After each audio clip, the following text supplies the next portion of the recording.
Today's second date is kind of confusing because Louise is on the phone and she emailed us to do a second date, but in her email she says that she wishes she would have never went on the date. What? So I don't know, Whoa. Louise, do you know how second dates work? Usually somebody goes on a date that they actually liked and then they want to get another date. I know. Okay. Okay, so why do you wish you wouldn't have gone on your date? It was just like a bad snowball effect. So my friends and I went out the night before this date, and I think that started the whole problem. Okay. Really? Did you meet the guy when you guys were out? No. Okay, so I met James on Tinder, and we set up like a Sunday brunch date. Like, it was at the beginning of the week, so it like made really good sense. Right. But my girlfriends and I went out Saturday night, and they were like, "Oh, we're just gonna get a few drinks, and we're gonna sit outside." And Russian mules turned into gin and tonics. And next thing I see is like really late. Yeah. So you were hungover then, and that's why you didn't want to Oh. go on the date, because you were hungover. I was totally hungover on hard liquor. Oh, Yeah. I mean, that's the worst, too. Whenever you say you're just going out for a few drinks, it never really works out. Yeah. So the next day, I really didn't want to because I felt horrible. Like my stomach was not in the best. And I was like, okay, it's way too late to cancel this date. I'm going to be like a horrible person. Like, I just decided to go out anyway. I was like, you know what? Just pull it together, drink something, and Yeah. go. Okay. Right. And this is like the one time you're hoping that your date is also hungover. I was really hoping that. But when I met James for brunch, he's like, all nice, put together. Like, just like, hi. And I'm just like, holy heck. Like, this is going to be rough. You're just holding back puke the whole time. Oh, my God. And I can smell you. Like, just even thinking about it, I can It smell was you. like the hair, the bags under the eyes. I had the whole hungover look put together. Great. Did he know immediately or did you address it? I didn't want to, honestly. Like, I was trying to fake until I make it. To be honest, like, I just didn't want to be like, oh, yeah, I totally didn't think this was going to really happen. So Yeah. I felt bad. So we're sitting there, and we just started getting into stupid arguments. Like, we had a 20-minute argument. Like, I feel really ashamed of it. Whoa. It was like the stupidest thing in the world. Wait, so you guys were like legit arguing or like Like, playful? we were arguing? legit arguing. No, like, people were staring at us. What? Wait. That's not a good sign. What were you arguing about? About brunch. He was like trying to qualify what makes brunch brunch. Like, what is the guidelines and the definitions and the structure for brunch? And you couldn't, like, that sounds like a fun conversation, but He was like, well, brunch is anything you eat on Sunday morning. And I was like, no, it's mostly about the food. And he was like, no, it's about the time. And I was like, no, it doesn't matter. So it just kept heading out of control for every little thing. And I'm hungover, and like, I'm not making sense. So if you weren't hungover, could you have had that conversation in a more playful manner, or you were just hungover and like angry? I think I was just hungover and angry. I was Okay. angry because I wasn't home in my pajamas, to be honest with you. Like, it wasn't his fault, and it was just stupid. It didn't need to happen. Yeah. And I just like felt so guilty if I would have canceled. But So you figured show up and yell at the guy for a little while.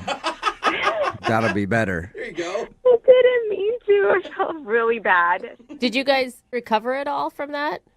I tried calling him and texting him, and he's just not getting back to me. Like, I'll be honest, when we got out of there, we were just like upset. Like, even when the food came, we were just eating angrily. You know, like when you have an upset stomach because you're hungover and you're like, upset and you're still eating. Oh, that sounds It's the terrible. worst. I Okay, bet so the whole nobody- date was awkward then. It was awkward. It was just like, I don't know. Like, I feel really bad about it. Like, he just didn't deserve that. So you liked him, though, and you want to redo? Is that what you're saying? I do like him, and I want to redo, and I know it was immature, and I try to apologize, and it's just frustrating. Did you tell him that you were hungover and in a bad mood? No, I really just didn't want to tell him that. Like, I'm kind of ashamed of that. So you just let him think that you're just a terrible person that likes to get mad at people over brunch. Yeah, a little bit. Smooth. Okay. Yeah, I tried apologizing. He just won't pick up my call. All right. Well, we'll play a song and then come back, see if we can get him to pick up our call and get your second date, okay? Okay, thanks. All right, hang on. If you're just joining us for today's second date, it's less of a second date and more of a first date redo. Because Louise is on the phone and she wants to call a dude named James. They met up for brunch and she went out the night before, got super drunk with her friends, showed up to brunch hungover and was kind of in a bad mood. And then they got into a heated argument over what qualifies as brunch. I know it sounds ridiculous, but she said that she was really rude about it, and they kind of ended the date after they ate. He hasn't been answering any of her phone calls, so she wants to call and apologize and see if there's a chance at getting another date with him when she's not all hungover and ready to just fight everybody. Yeah. Oh my gosh, Louise. Would you give a guy a second chance if the tables were turned?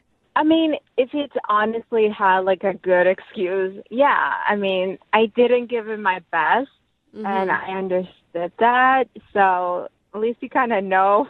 Yeah, and drinking too much, always a good excuse. It usually gets you out of everything. A lot of empathy in that one, Makes you too. sound fun. Yeah. We're human. We can make a bad choice once in a while. Okay. We're not perfect. All right, well, I wish you luck. Thanks. All right, well, I'm going to dial his phone number right now. Here we go, okay? Okay. You need a drink first, or are you good? I'm good. All right, here we go.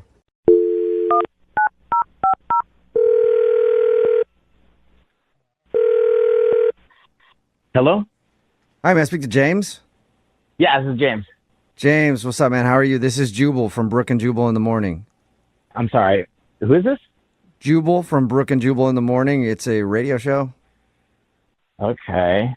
Oh, Okay, right. so do you know? Have you heard the show before? Or I don't think so. I'm sorry. This is a radio show? yeah. What can I do for you? Well, you could listen once in a while. That'd be cool. But other than that, we actually got an email about you from one of our listeners. Wait, what? Yeah, we do a segment on our show. It's called The Second Date. So we got an email from a girl named Louise. Uh, Yeah. I'm going to say you probably remember going out with Louise. I do remember going out with Louise. Yeah. Yeah. And she told us about your date. She says that it wasn't the best representation of who she is. And she wanted to not only apologize, but say she really liked going out with you and would love to get another opportunity.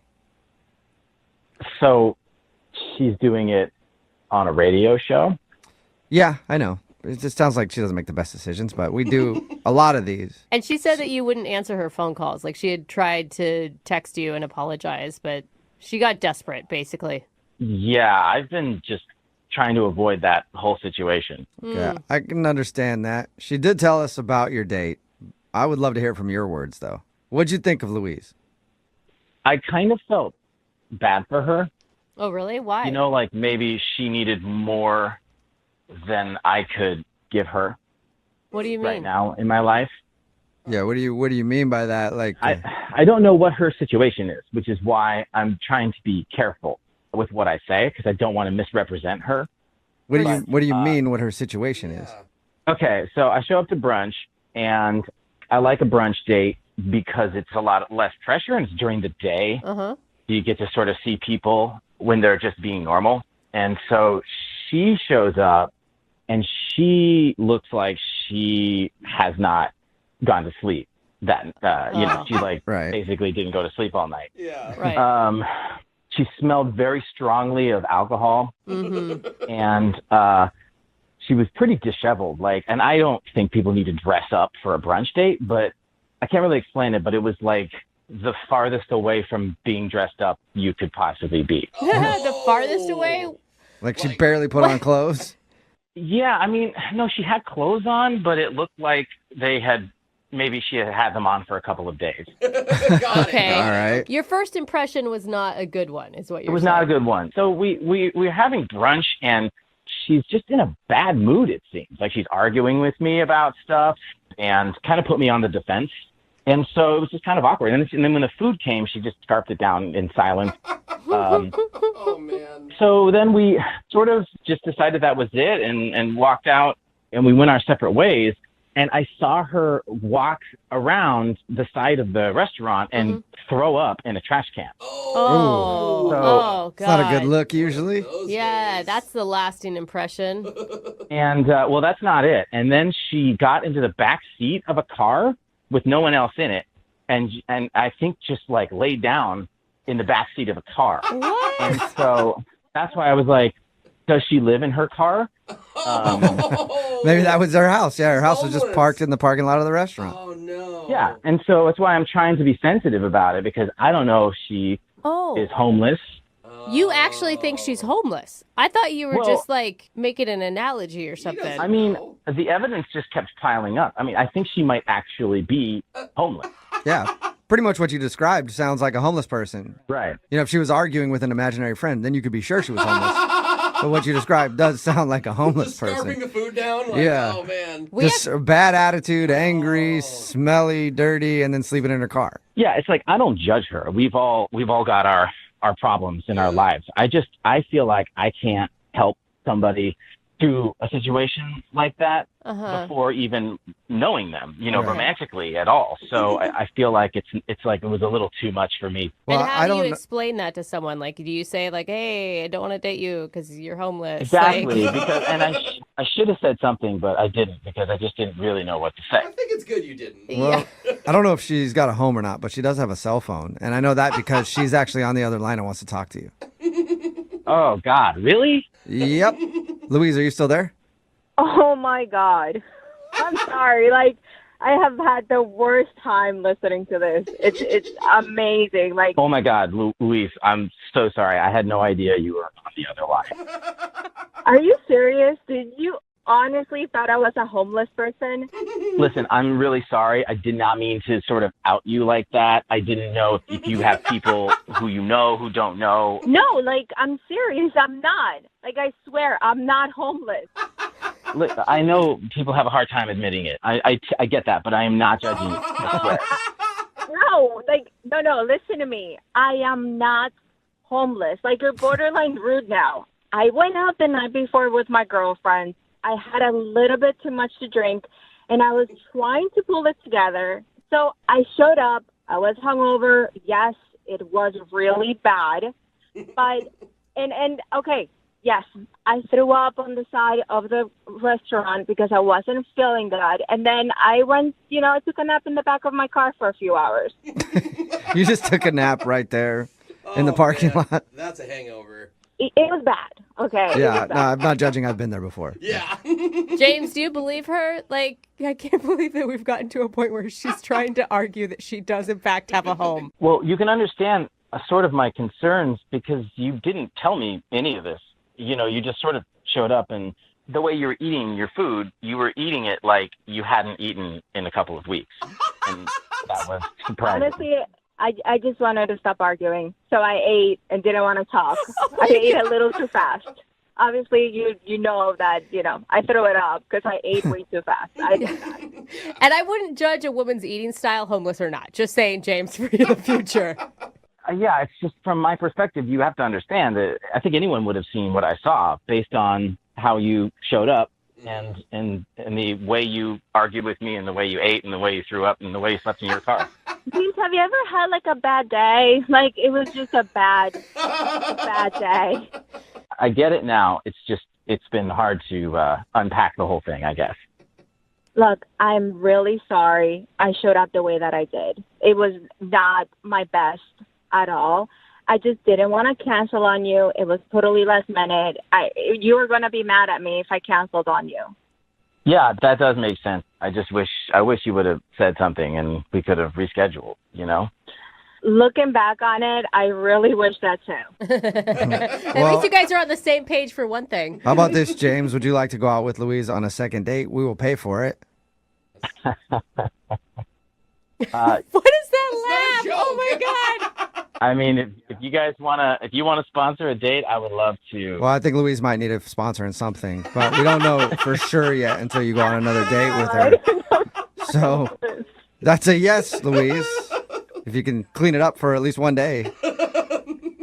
I promise I won't go out the night before. Congratulations, Louise. You got your second date. Thanks. I'm sorry that I showed up looking like a crazy person. Nah, not crazy, homeless. Difference. I mean, a lot of times they're the same, but, in this case, different. Homeless Yeah. person. I don't want to be rude to any homeless people. They're not listening. It's fine.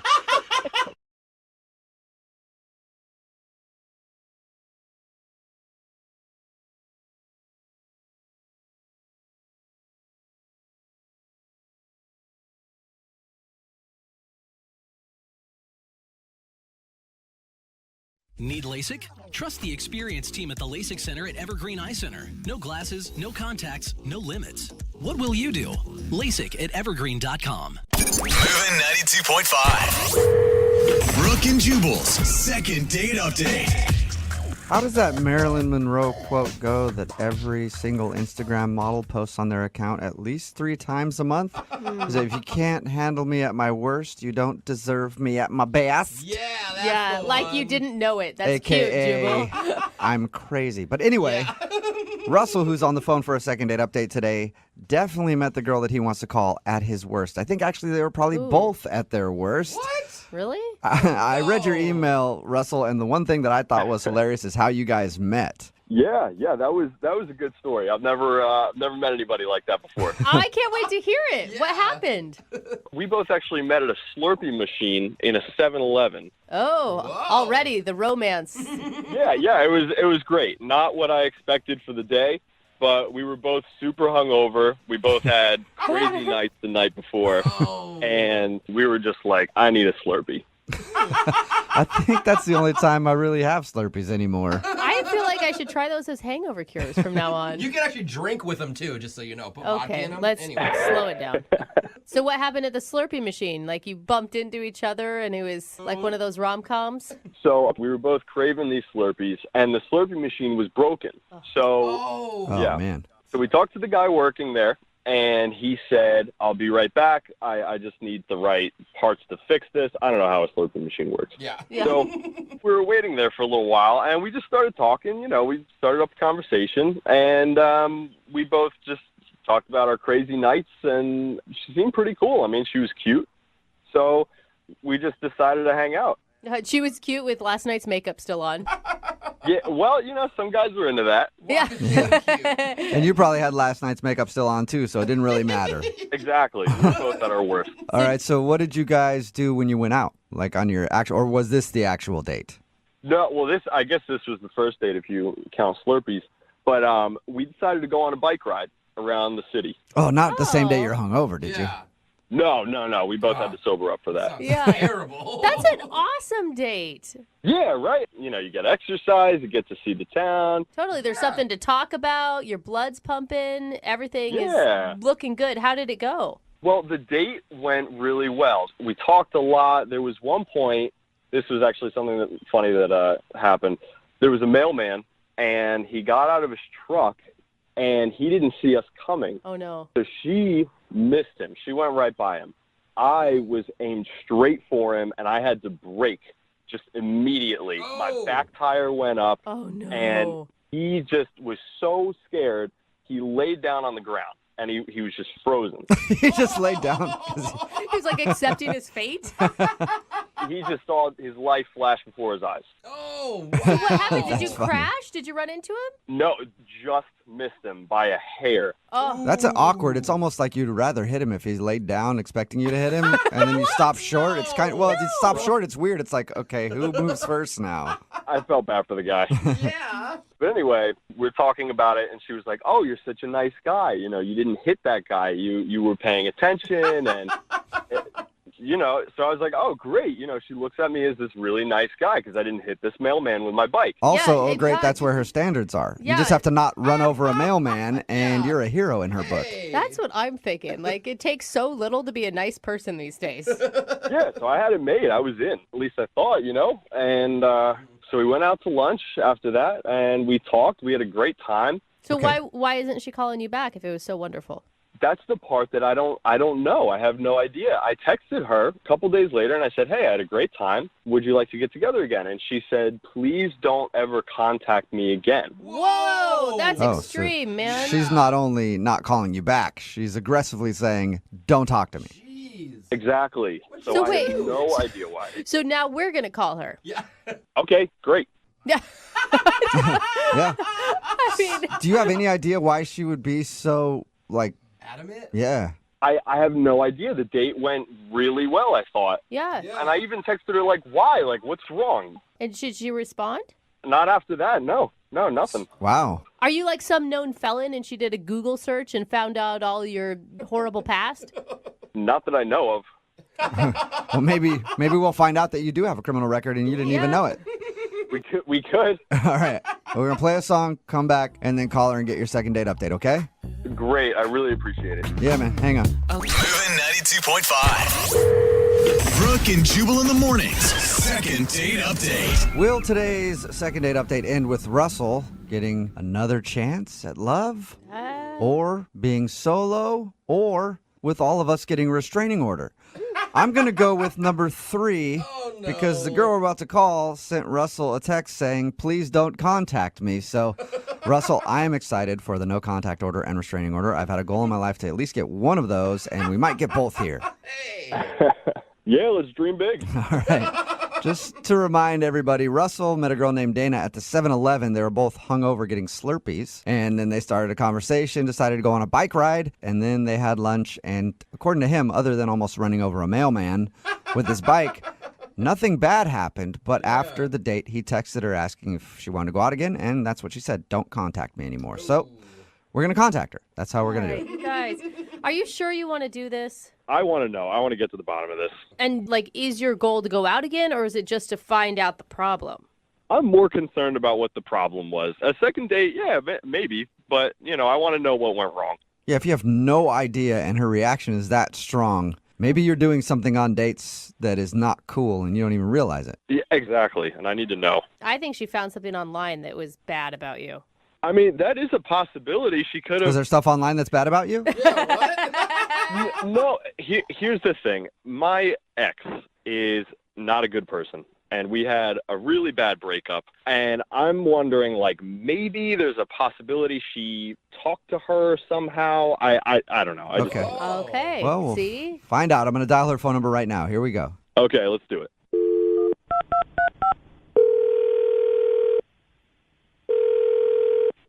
Hello? Hi, may I speak to Dana, please? Yes. Is this Dana? Dana? Hello? Hi, yeah. Yeah. Hey, Dana. How are you? This is Jubal from the radio show Brooke and Jubal in the Morning. Are you okay? Dana? Dana, are Dana. you okay? We need to call Hello? somebody. I'm here. Who are you? Jubal from Brooke and Jubal in the Morning. It's a radio show. And I'll just cut to the chase real quick. We do a segment on our show. It's called the Second Date Update. That's where if you go out on a date with somebody and they end up not calling you back after, we'll call that person and find out what happened. So you went out with a dude named Russell not too long ago. No, oh my God, no. I don't want anything to do with him. Okay. Well, Oh we my know. God, wait, no, hold Dana. on, We know. Dana. We know that you don't want anything to do with him because you sent him a text message telling him that. But Russell's really confused at what he did. That's the problem. I just don't want anything to do with him. That Okay. was a serious reaction, though. Are you, like, scared of him? I don't know why, like, he doesn't take no for an answer. I just, like, I don't want, I don't agree with, Dana, here's the thing. He will take no for an answer if you can give us a reason. He's just confused because, according to him, your date was awesome and there was nothing wrong. And then right after, you seemed like you were pissed at him. So he just wants to know what's up. Well, look, yes, the date was good, but, like, the really good ones always turn out, like, rotten in the end, so. Did you find... Okay, this is my guess. You found something online about this guy. He swears that he's not a convicted felon or something. No, I didn't have to go online. He flat out told me. He He told, told you? you that he's a convicted felon? Oh. No, it's, like, way worse than that. Worse than a he's- convicted... than a felony? He's not a convicted felon. He's currently a felon, just not. He's running amok. Yeah, he's at large. Okay, we're joking, but what could be worse than that? Yeah.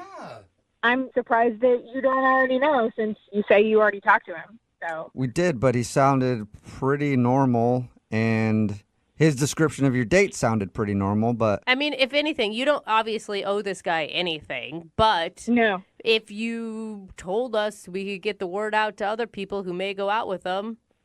That actually would be helpful. Okay. Yeah. Okay, so what is it about Russell that makes him so evil? Look, he told me just, casually that he works with nuclear weapons and he takes them all around the country, and I don't know if he manufactures them, and he works with nuclear weapons somehow. What? And, I'm 100% against mass destruction, and I just can't. Whoa. I'm sorry. I don't know Okay. a lot about the nuclear weapon game, but I don't think you could just travel around the country and sell them. I haven't met a traveling nuclear bomb salesman yet. It's not a vacuum. Well, he'll tell you. If you keep talking to him, he'll just tell you. No I mean, way. okay, wait, hold on though. I mean, that's great that you're anti-war, pro-peace, but why wouldn't you just tell him that? It's a first date. He flat out tells me I don't agree with it. Like, why can't I just leave? Like, get the hell out of there. Okay, so Well, I mean, that's what you can, did. but- And are you sure he's like selling nuclear weapon? He feel like- told me. He said those words himself. That he sells nuclear weapons. I don't know exactly, if he sells them, if he makes them, if he promotes them. I don't know. But he said nuclear weapons, and I'm out. I know a good way. I know a good way to find out, Dana, because Russell is actually on the other line listening to this conversation right now and wants to talk to you. Excuse me? Dana, this is Russell. No, oh, my God. What are you talking about? Nuclear Nobody weapons? told me that he was on the other line. I know. told you I didn't want anything to do with I him. have a bad Sorry. memory. I have such a I'm bad sorry, memory. Dana. Dana, what are you talking about? Nuclear weapons? Russell, you said that you work with nuclear weapons. I heard the words come out of your mouth. Wait, back up for a second. I don't know what you're talking about. Nuclear weapons. Where'd you get this idea? From you. You said it. I work for a marketing company. What are you talking about? What? You work for a marketing company? And you guys sell nukes? What? That's an intense marketing plan. Either you guys had a really big miscommunication Yeah. or you're doing something on the side that you're not coming clean about right now, Russell. I work for it's basically a PR company. We go around and we shop to companies and, to expand their See? markets, whatever they do. That's a complete and total lie. You were changing your story. You're making it sound because we're talking to these people, but I heard you. The words came out of your mouth. You work for this company. It's like nuclear ideas. You take them places. I don't know all the small, little, tiny details about it. All I need to know is that you work with nuclear things, okay, and that is not okay with me. What? This is a huge misunderstanding. The name of my company is called Nuclear Ideas. Like 3 words? Nuclear. Wait, did you say It's 3 nuclear, like as in brand new and not vague? Yes, exactly. Oh my God. New space clear. Dana, are you still there? No Yeah. way. Did you Did you hear that? Yes, I heard him again. He said nuclear. No, did you wait? get it? Do you not believe him? It's nuclear ideas. Yes, nuclear ideas. No. Like you buy a brand new car and the Color. water's so clear. Yes. Dana, it's not nuclear as in bombs. It's new clear ideas. Oh my God. We propose new ideas that are clear to companies. Oh my God, Dana. I can't believe it. So you don't work with bombs. No, not in the slightest. I agree with you. I don't like war. I don't support that. I don't do anything involved with that at all. Oh my God, Dana, what are you feeling right now? I feel like he needs to pronounce his words better. Oh, Dana, I don't think this one's on him. I feel like you probably should have known he wasn't talking about bombs based on subject matter. Oh my so God. far out there. Oh, I feel so sheepish. You were so fired up. I'm embarrassed. Are you sure, Russell? You really don't work with war stuff? I don't work with war stuff, Dana. I'm Things I don't agree 150% positive. Oh my God. I feel so stupid right now. It's okay. Oh. Dana, would you like to go out with Russell on a second date? We will pay for it. He will not. Now that you know he's not making nuclear bombs in his basement or whatever. Yeah. I mean, that was the only thing. I mean, it was a pretty big thing, except it's not real. Yeah, I don't think nuclear bomb salesmen are really not a profession. Yeah. I mean, when he said it, God, I knew it sounded stupid, but like I should have asked more questions, but I just like jumped to a conclusion, and nah. Okay, so Russell, you want to go on another date with her? You know what? In the beginning of all this, I would have said yes, but you learn a lot about someone on a first date, and I've learned even more after this experience about her temperament and communication skills. So I don't think it's a good idea. No. So we got you a second date, and now you're turning it down. After this, yeah. Now that's the bomb that I didn't expect. What are you doing? After all that.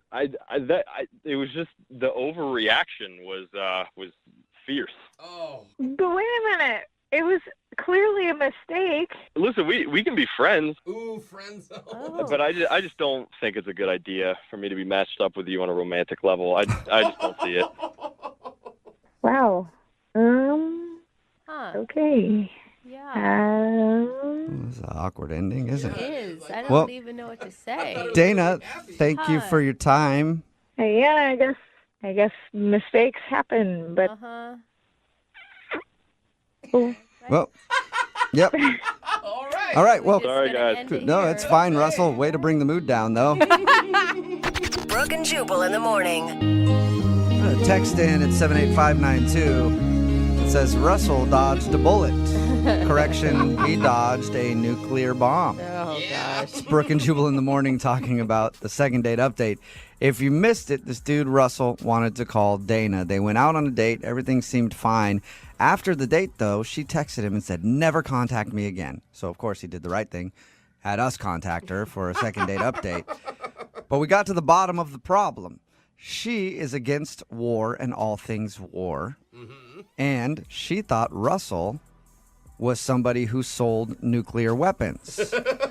But Russell works for a company called New Clear Ideas, and she heard nuclear ideas, and that's why she said never contact me, because she thought he was some sort of international arms dealer or something. I could see where the name sounds like nuclear. I get that. Totally. Yeah. But why wouldn't you have a further conversation? I mean, if someone told you that they were dealing with nuclear bombs, I'd have all sorts of questions. I definitely Right? would Like, want to find I- out more about that. Even yeah. if I was against it, I'd be like, whoa, I've never met somebody who goes door to door and sells nuclear Yeah. bombs before. In the end, Russell decided not to go out with her because he thought that was kind of weird, that she Yeah. didn't realize it was nuclear and not nuclear, and the way that she reacted, saying never contact me again. Yeah, and I think her was all upset. He decided not to go out with her again. jump to conclusion was a little bit much for Yeah. him. Yeah. Little highly bit. overreacted. Yeah. Remember, if you want to do a second date update, all you have to do is email the show, and we will call the person who didn't call you back. Moving 92.5.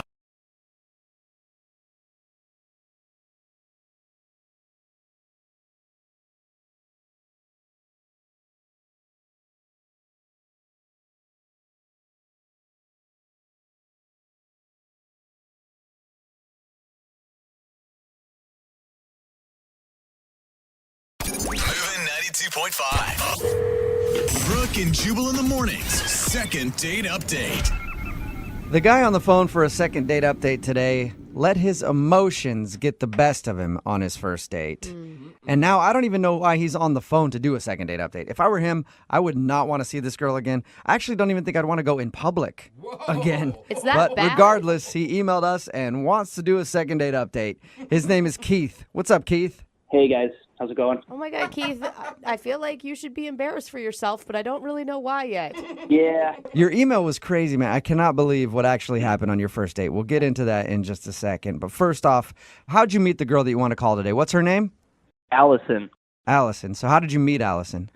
We met through an online dating site. Okay, that's pretty normal. I just haven't dated very much, and my friends finally convinced me to start doing some online dating. And I tried a couple of like the free online services, and just they were terrible. I had terrible, terrible experiences. Yeah, the free ones are never good. He sounds like the memory is still haunting him right now. Oh yeah, PTSD. Like one girl I met within the first 5 minutes of our date, she asked me how much money I made. Whoa. Oh. Do you make a lot of money?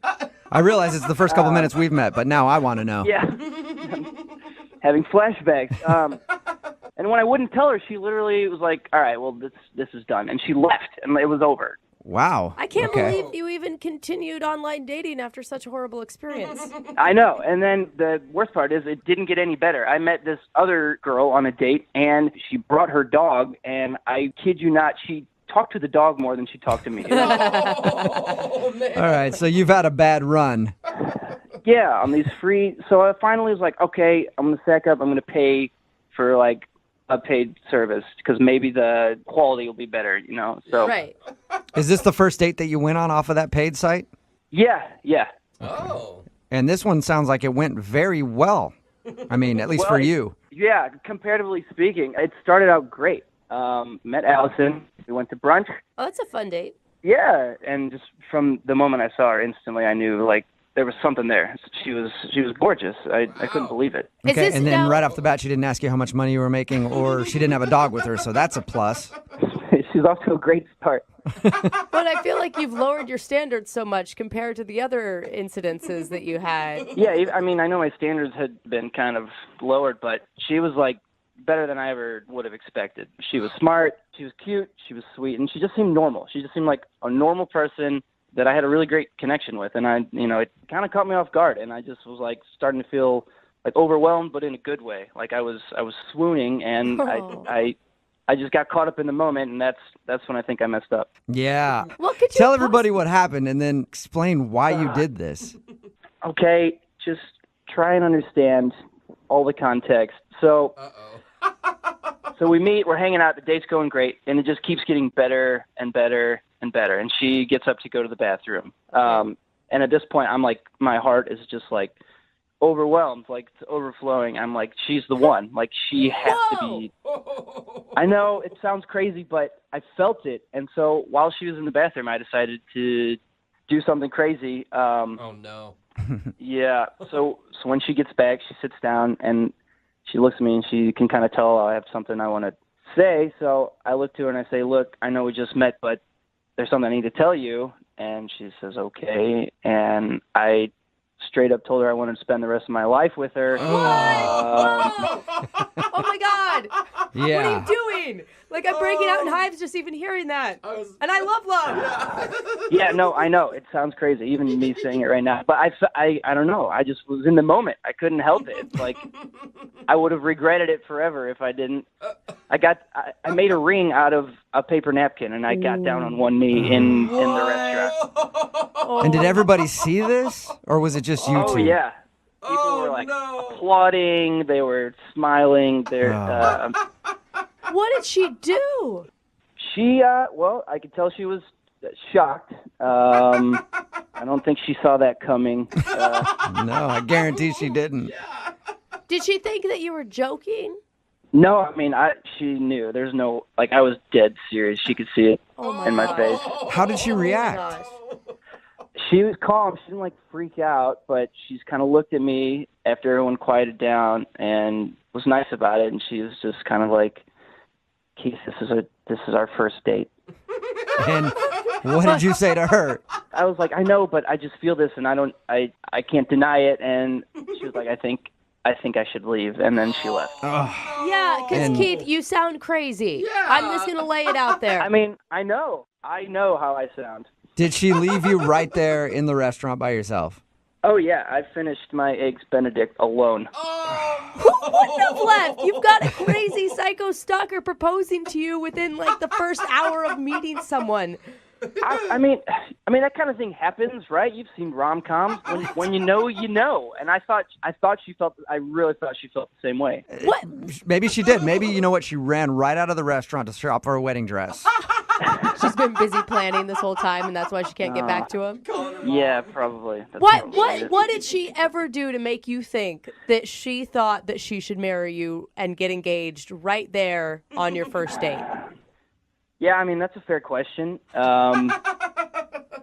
So when we were talking, I like to go to comedy shows, in my spare time, and I told her that, and she wanted to come with me. I've never met a single woman who was excited about. So that means the idea of that. that you ask for her hand in marriage on a first date? Yeah, well, I guess I read it wrong. Whatever. Yeah. I'm guessing you haven't talked to her since this date. No, and I have tried very hard. Yeah. I know she's the one. That's the thing. Like, and I should have just waited. I should have played it cool. Yeah. I should have held my tongue, but I couldn't.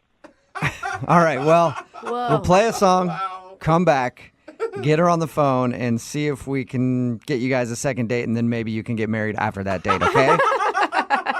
Oh, that would be amazing. All right, well, we'll get your second date update right after this. Hang on. Moving 92.5. Brooke and Jubal in the mornings. Second date update. You know what I'm hearing in today's second date update? Wedding bells. Oh my That's God. right. I feel like this is going to be the first ever second date update that ends with a couple getting married live on the radio over the phone. Wow. If you just tuned in, Keith is on the phone. He wants to call Allison. They met online, went out for some brunch. He got a little wrapped up in his emotions and actually proposed to her on their first date. And then she stormed out. He hasn't talked to her since. It's obvious why she's not talking to him because she thinks he's a weirdo who proposed on the first date. But Keith, here's my advice to you, man, before we make this phone call. If you fall off that horse, you get right back on. Oh. When we get her on the phone and you talk to her, propose again, Keith. Just keep proposing. She'll eventually say yes. Yeah, I'm not sure that's how that works, but I don't know, man. I think you should just go for it one more time. Keith, what's your plan here? Apologize? I mean, I've already apologized so many times on her voicemail and through text message, so I think she understands I'm sorry. Okay. I just want a chance to explain. All right, here we go. I'm going to dial her phone number right now, okay? Look, before you call her, if you guys can like have my back on this, that would I need all the help I can get. Yeah, So, you really do in this second date update. I'm not going to lie to you. You need all the help you can get. Okay. please. I'm dialing her phone number right now. Here we go.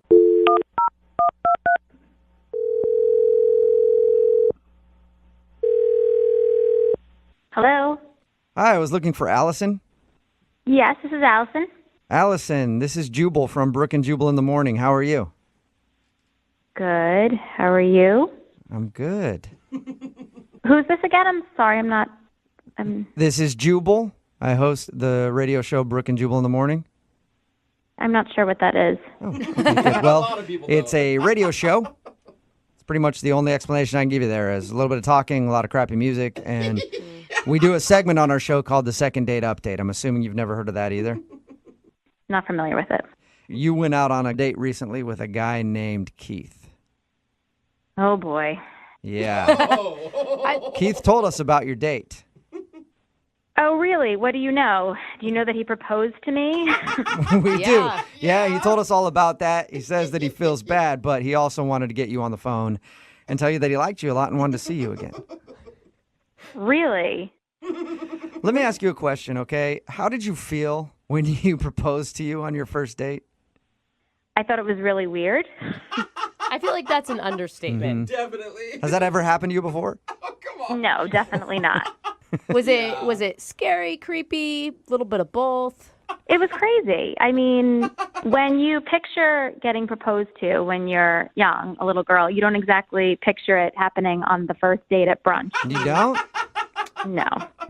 Weird. Okay. So Yeah, he told us all about your date, and he said that he feels really bad, and he's tried to apologize to you, and he just wanted to be able to talk to you again to see if you'd go out with him. I mean, he should feel bad. What was I supposed to do? Say yes and marry the guy? You're so Right. dumb. Was there any part of you that thought like, well, it's romantic? No, I was completely shocked. It was one of those things where you just pause. It took me about 3 minutes to even get a reaction, and I didn't even know what to think. So I'm guessing that the reason you aren't calling him back for a second date is because of the wedding proposal. Was there anything else?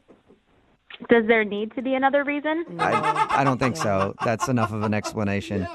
You know, Keith did talk to us, and he doesn't sound like a weird guy. He just says he got caught up in the moment, and he was super excited because you're like the best girl he's gone out on a date with ever, and he handled it the wrong way.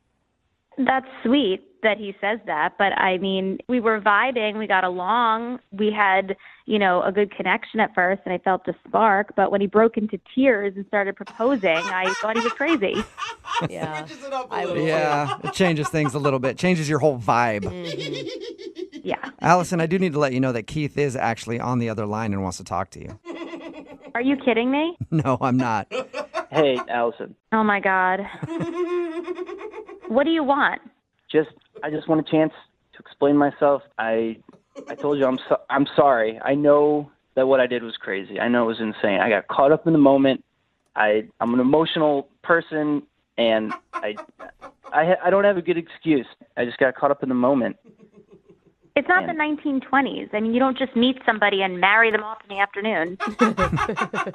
Yeah, no, you're right. I get that. But can you honestly say you weren't, like, feeling anything? Like, I can't be the only one who was feeling something. No, I was. I mean, I liked you at first, and you seemed normal, and I definitely felt a connection. But when you broke into tears and proposed, I just thought you were crazy. Okay, that makes sense. That's totally fair. I'm not crazy. I've had some terrible experiences dating in the past, and like you were so cool and normal, and I just felt it, and I got lost in that moment. I got caught up in it. I feel like if that's the kind of guy you are, then who knows what other reckless decisions you'll make down the line. Oh, no. Dude, red flag is what she's saying. I understand. Yeah, I get it. I understand how that could be a red flag or how I could seem crazy and unstable. I'm not like you want to call my friends, and I have people who will vouch for me. Just You want to supply references to Allison? I will. I think this is important. I don't want to lose this potential relationship just because I messed up on the first date.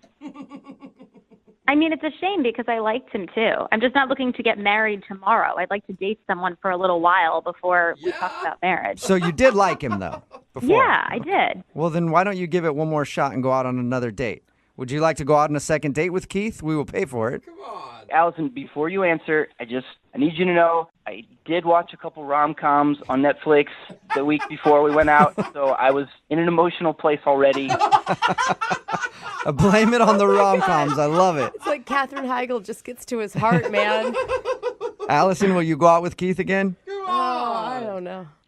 I mean, I don't know. This whole thing is just so weird. Come on. You cannot blame her, you guys. Allison, the only thing I'm proposing right now is a second date. I just want to do this the right way and forget about the first date and just move forward. That's all I'm asking. Allison, can you forget about the wedding proposal on your first date and go out with Keith one more time? I know that's a lot to ask, but do you think you can do it? It is. If you guys think it's a good idea. I do. I think it's a great idea. At least see one more time how he handles himself. I mean, he's not totally crazy. See, right there. You said he's totally crazy. I'm going to change my mind again. I'm going to go back. I said he's not totally crazy. Yeah, but he just got a little worked up, you know? You're saying partially crazy, though. Everybody's partially crazy. And you can't find somebody that's fully sane. Yeah, no, I just can't. I'm sorry, I can't. No? Oh, man. All right. Come on. What happened? We were there, and then I don't know, man. I'm sorry. So close. What did we learn? What have we learned, though? Okay, this is all about learning. What did we learn from today's second date update? that love isn't real. No. That's so sad. We've learned Keith. that, but we've also learned no rom-coms before your next date, okay? Brooke and Jubal in the morning.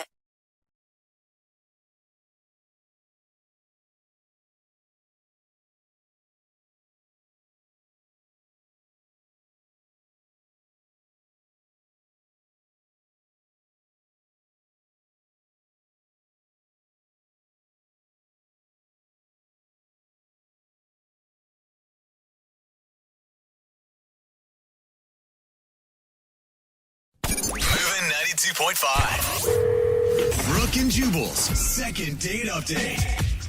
The girl on the phone for a second date update today thinks she might not be getting a call back because she was too prepared for her date. Too prepared? Yeah. She took along something in her purse that she figured could help them both out, and apparently she feels like the guy got a little shocked when he saw it. Whoa, I don't know what it is, but my mind is going to places that are not very clean.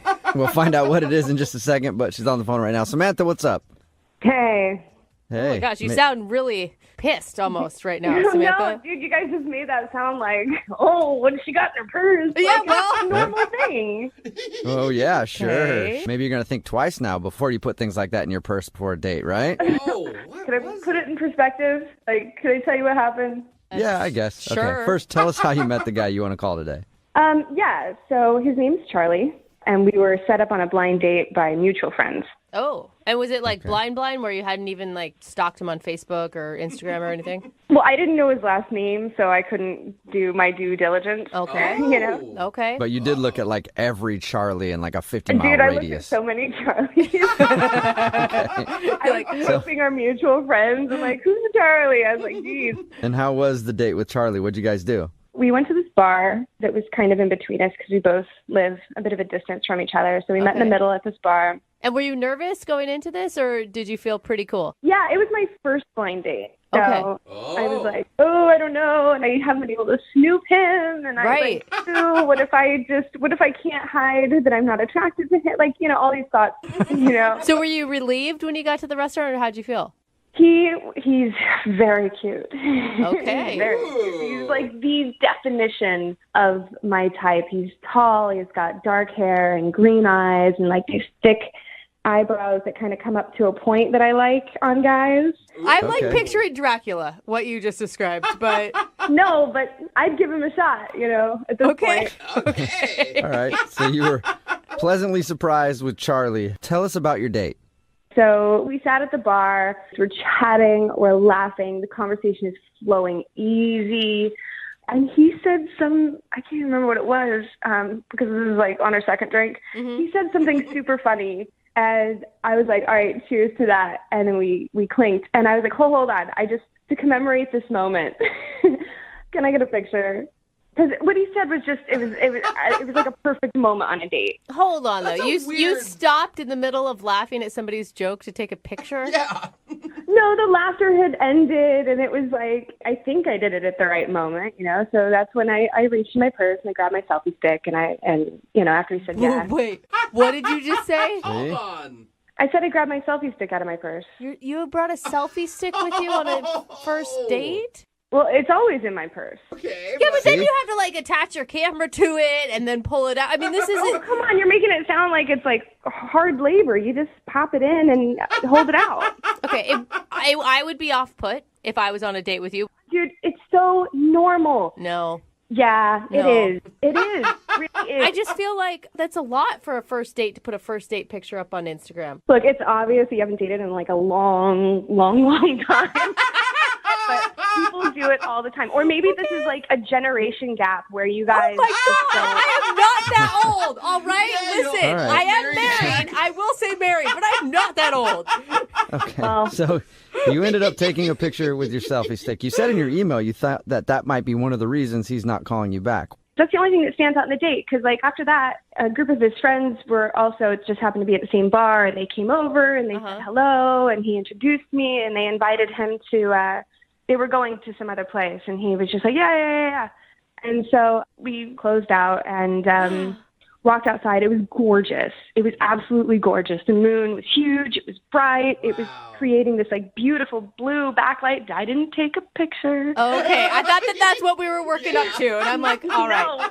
No. But it was just really romantic and just sort of magical outside. And so, you know, we went out to get some air, and I pointed it out. I was like, wow, look at the moon. It's gorgeous. Like, this is so romantic. It was a perfect moment for a first kiss. And? That's what I'm thinking.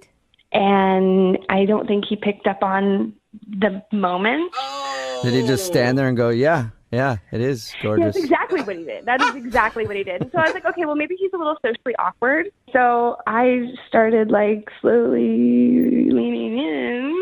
Yeah. And he's like, what are you doing? Oh, you got shot down. Oh, no. Dude, so I got shy, and I was like, you have something on your shirt. I was just going to get it off. I would say smooth recovery. Yeah. Very. Well, not exactly, because he was like, really? Because I thought you were trying to kiss me, and that would be weird. Shut up! He said that? He said, and that would be weird. Whoa. And that would be weird. And I was like, no, I wasn't trying to kiss you. Like, Really? You're like, What are you gross, talking about, you that's pervert? You out here disgusting. trying to kiss me or something? Are you dropping hints? and he's like, because I just met you, you know? And I was like, of course. Yeah, I just met you, you know? Of course. Yeah. That's pretty funny. I like her. So that's an awkward end to the date then. Was that like the last little bit of... So that felt awkward, but like the conversation was so free-flowing and it was so easy and light and fun. And that's why I'm kind of disappointed he didn't call me afterwards. Okay, Yeah, well, I could see that. I mean, selfie stick aside, it sounds like a great evening. Yeah. Like, how can a selfie stick, something so simple, be a deal breaker? I wouldn't think that would ruin things for you, but maybe the awkward kiss moment could have. Well, he doesn't know that I was going in for a kiss. I played it off pretty well. Yeah. All right. Well, we'll play a song, come back, and then call him and get your second date update, okay? Okay, thanks. All right. Hang on. Moving 92.5. Brooke and Jubal in the mornings. Second date update. Samantha is on the phone, and she wants to call a guy named Charlie. They were set up by friends. They went out to a bar, had a fun time. She thinks that he might have thought the selfie stick she brought along was awkward to take pictures with. And then at the end of the date, there was another awkward moment when they walked outside and saw the moon, and she looked up at it and was thinking, this is so romantic. I know that he's just going to lean over right now and we're going to make eye contact and we're going to share a beautiful kiss. And then in his head, it was just, that is a nice moon up there. That sure does look good. It'd be really cool if you would kiss someone in front of that moon, but too bad I don't got nobody to kiss. So it was definitely mixed signals. He wasn't getting the right signals from her. She tried to lean over for a kiss, and he was like, whoa, what are you doing? And she had to play it off like she was getting something off of his shirt. So they parted ways, and she hasn't heard from him since. So we're about to get him on the phone and find out why. Jubal, I need you to not bring up that I tried to kiss him, please. Oh, you don't want that information out there. No, dude, you guys are killing it. I got away with it. Why are you? Okay. Yeah, I mean, you said what that we you played do. it off fine, and you said that he had no idea, so I won't bring that up. I won't really say, funny. hey, did you notice that she was trying to kiss you when you shut her down accidentally? Oh my God. Okay, I'll dial his phone number right now, okay? Here we go.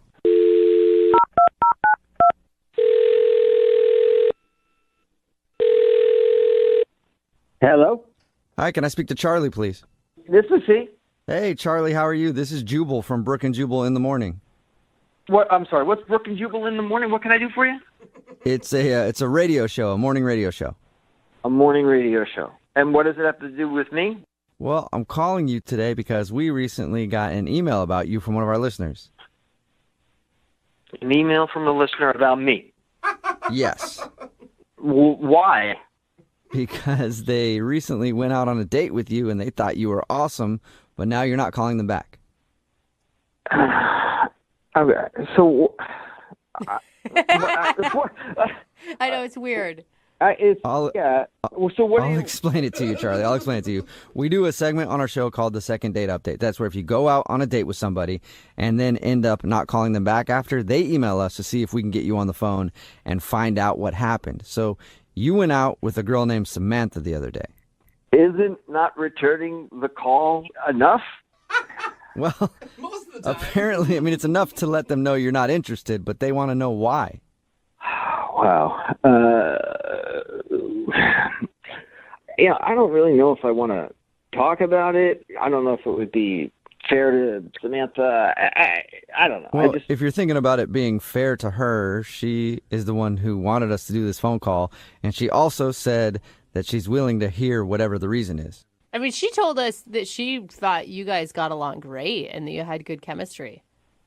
Oh, good chemistry. She said that as well. Well, Good not chemistry. okay. Listen, she didn't say that specifically. That's how I interpreted what she said about the date.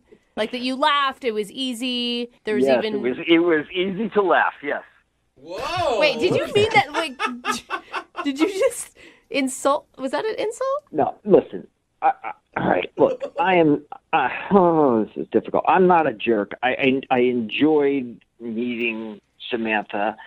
It's just obvious to me that she has some drama going on in her life, and I don't want to be involved in it. Whoa. Why is it obvious?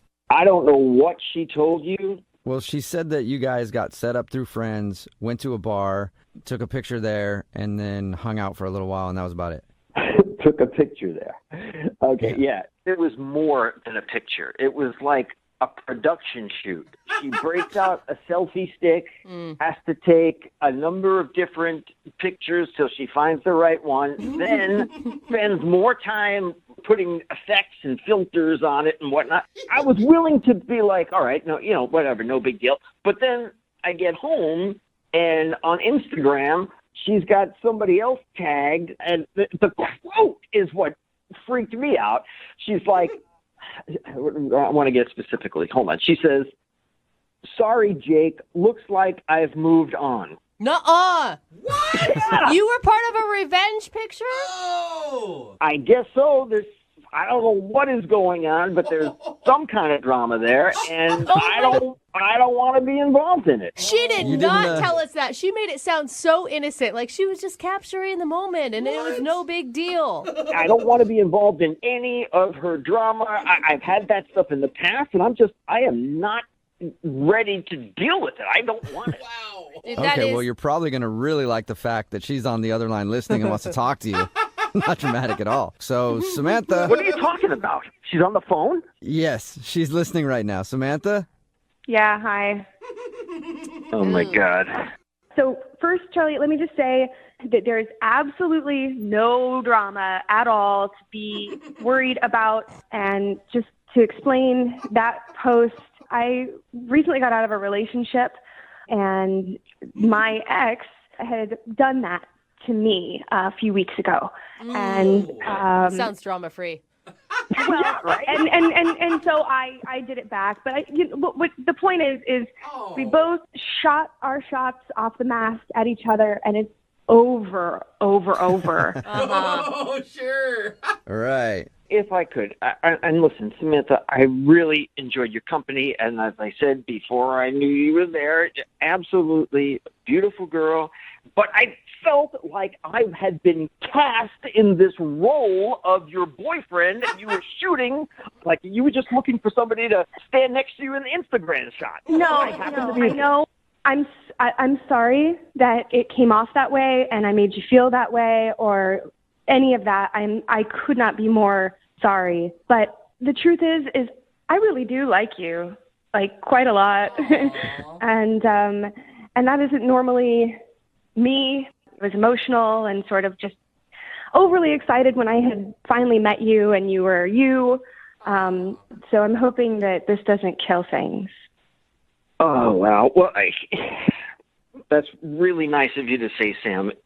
But I was just kind of like, what the hell is going on here? I get it. Yeah, no, but like really, Sam, like what were you thinking when you posted it? Were you thinking about how you liked him, or were you just thinking about getting back at your ex? Honestly, I was like 2 drinks in, rounding the third, and having fun, and I don't know what made me think this is a good time to do this, or that I should at all. Right, because I think what you said is really nice, but it is a red flag if you're on a date with somebody and you're 2 drinks in and the first thought is your ex, right? Yeah. Right.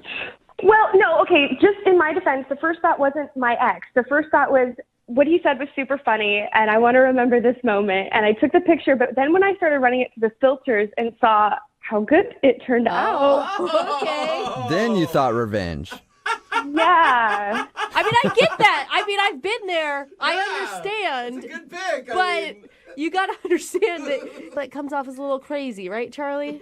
Totally crazy, and it just seems like she's got this thing where she's got to let everybody know, including Jake, that she's going out with somebody else. I don't need this, man. I don't need Jake all of a sudden contacting. Who knows? I don't know how things ended, but all of a sudden I go home. Here I am on her Instagram with a quote that says, "Sorry, Jake. Looks like I've moved on." Well, I will say, Charlie, you should be flattered though, because no girl would post that if you were ugly. You're obviously an upgrade from Jake, because that is the only reason she would text and tag Jake in that. The picture really did come out really great in spite of it all. And I know it was stupid of me to write that caption. And I really hope that I'm not entirely judged by one stupid, buzzed bad caption.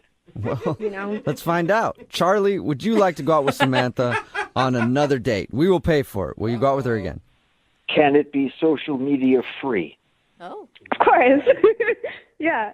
Of course? Yeah, I know. Really? I don't know. Yeah. Yeah, I'm not so sure I trust you. Well, give me a chance to build back the trust. Ooh. I think you can actually trust her because if she was going to call us and put all this on the air, and if her ex heard, she looks pretty pathetic right now. So she's just risking a lot for this date, I'm saying. Thank you. What do you think, Charlie?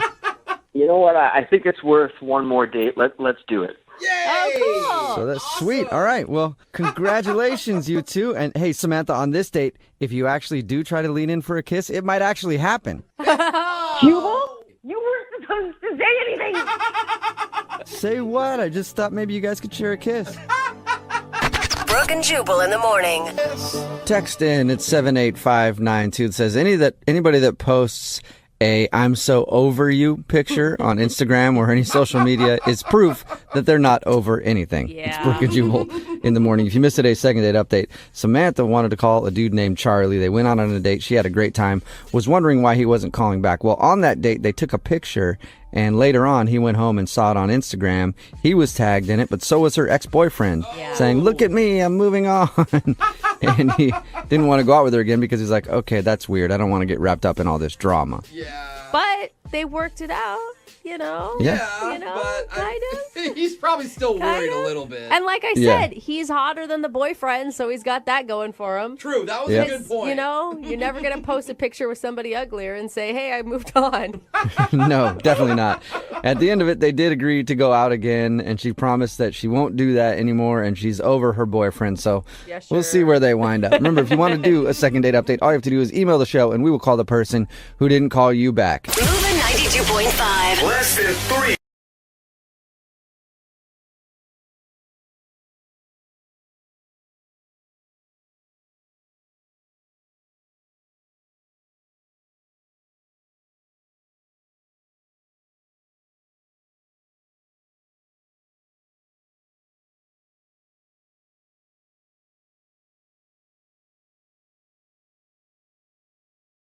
Are you single and feeling out of the loop? Put away that mouse and get out of the house. Join In the Loop, Seattle's brand new activities club just for singles. Go to intheloopsingles.com today. Moving 92.5. Brooke and Jubal's second date update. It's always nerve-wracking to be back on the dating scene when you haven't dated in a while. We deal with a lot of people that have that problem on the second date update because they haven't dated for whatever reason. Then you finally get it back out there and things are kind of difficult. That's the problem that the guy on the phone is having today. He hasn't dated in over 2 years for a very good reason. Darren, how are you? I'm doing good. How you guys doing? Pretty good. Thanks for your email. Thanks for agreeing to do a second date update. Now, you said that you hadn't dated in 2 years. Yeah, just about over 2 years because my wife had passed away. Oh, man, I'm so sorry Yeah. to hear that. Well, I had to take the time, and I felt like after that 2 years, I was ready to try to give it a go again. And so I did kind of what everybody does, and I got an online dating profile. Okay. And the girl that you want us to call today, what's her name? Her name is Stacy. Stacy. And what attracted you to Stacy on her internet dating profile? First and foremost, I thought she was a very attractive girl. And I just really kind of liked how she represented herself there. And we sent a couple messages back and forth, and then we agreed on having dinner. And can I ask, this was your actual very first date since the passing of your wife 2 years ago? Yeah, first date in the past 2 years. Okay. That's got to be a lot of pressure, and it's got to feel weird to be back on the dating scene. I mean, I was nervous. There's no question. Full disclosure, I kind of had to psych myself up for it a little bit in the mirror. Just, let myself know that this is going to happen. This is great. You're looking good. You gave yourself like a coach's pep talk before leaving the house? A little bit before I send myself out on the front line. Yeah, just a little bit. Hey, can do it. Whatever you got to do, man. I try and do that a little bit every day. I just kept saying, just breathe. Just breathe through it. Get through dinner. It's going to be great, But I felt like I was ready, and I felt like it actually went pretty well. We had good conversation, and I was a little sweaty. When you say a little sweaty, how sweaty do you mean? I mean, I felt it going down my back. We could say that, I guess. Okay. But was it going down your forehead and was your clothing soaked? I mean, there was some wiping. Okay. All right, so you were sweaty and nervous. Do you think your date picked up on that? She did. I mean, I kind of had to acknowledge it after a little bit. Was there like one moment that stands out to you as like the best moment of the date? Yeah, I guess a nice moment was just sitting at dinner when our entrees came and just, I was nervous and I know I was putting that energy out there and there was a little bit of a tension and I just acknowledged it and said, hey, I'm nervous.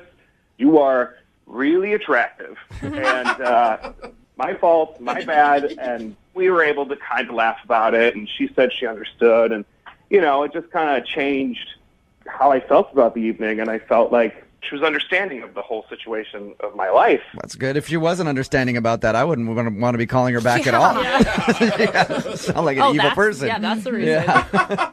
Exactly. Yeah, I mean, that's exactly how it felt. On a scale of 1 to 10, since you've been out of the dating world for a little while, what would you give this date? I mean, I would give it a strong 7, 8. A strong 7, 8. Do you feel like she felt the same way, though? I mean, I thought so. I really thought so. So that's why I emailed into the show. And how did you end things with her? I drove her back to her place, and we were saying goodnight, and she had kind of put her hand out, and I'm going to admit, it was awkward. I'm awkward. I can't help it. And I literally said out loud, can we hug? And I just did it before I even got an answer yesterday. Just jumped in on a hug. That's cute. That's all right. I think that's not necessarily a bad thing. I mean, it's a hug. It's not like you said screw it and just like started trying to make out with her. I mean, I'm 6'4", and she's, got to be 5'4". She's, so I'm much taller than her. All right, so she's tiny and you're a big dude and you just engulfed her with your big arms. I guess so, yeah. Do you feel like that creeped her out? I hope it didn't. I feel like, that's not going to end everything is a giant bear hug. I hope not. Honestly, I was like, I got to get out of here, not do something else awkward. How clear were you with her that this was like your first date? And did you bring up that your wife had passed? Yeah, we brought it up just because she asked, like, are you dating a lot or why are you dating? And I kind of had to bring it up. I didn't want to lie and have it be something else. And totally. So I just kind of mentioned it, and she seemed okay with it. Okay. How many times have you tried to get a hold of her after your date? Well, like 2 days later, hadn't heard anything, so I sent her a text that was just said, hey, it was great to see you. How's your day going? And I didn't hear anything. So I was like, well, maybe I should give her a call. So I gave her one call and left her a voice message that was basically the same. Did you send her another text like, what about the hug? Don't you remember the great hug? How dare you do this to me? I did not bring that up again. Okay. Do you think, I mean, you haven't dated in 2 years. Why not just like chalk this one up to, well, that was the first time out. We're going to give it another go with somebody else next. It just felt right. It felt right. And, I figured if I think it feels right, I should probably go after them. Okay. Well, we'll play a song, come back, call her, and then get your second date update, okay? All right, sounds good. All right, man, hang on.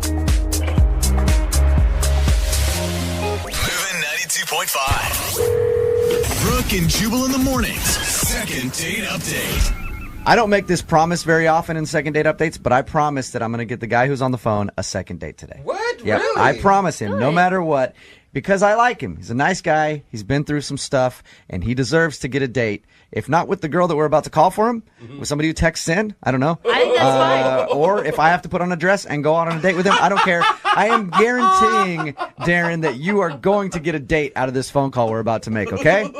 I hope so. All right. You know what? I kind of hope she says no so that I can go out with you. Yeah, Jubal puts out. So. Yeah. If you're just tuning in for the second date update, Darren wants us to call a girl named Stacy.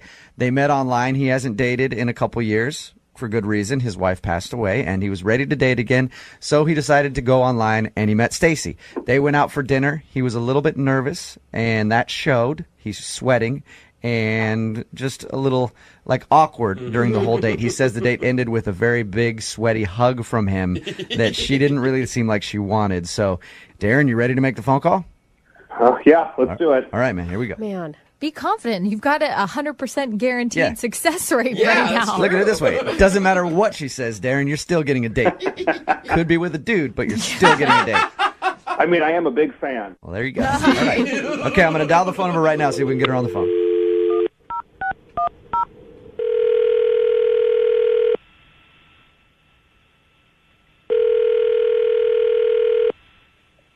Hello? Hi, can I speak to Stacy, please?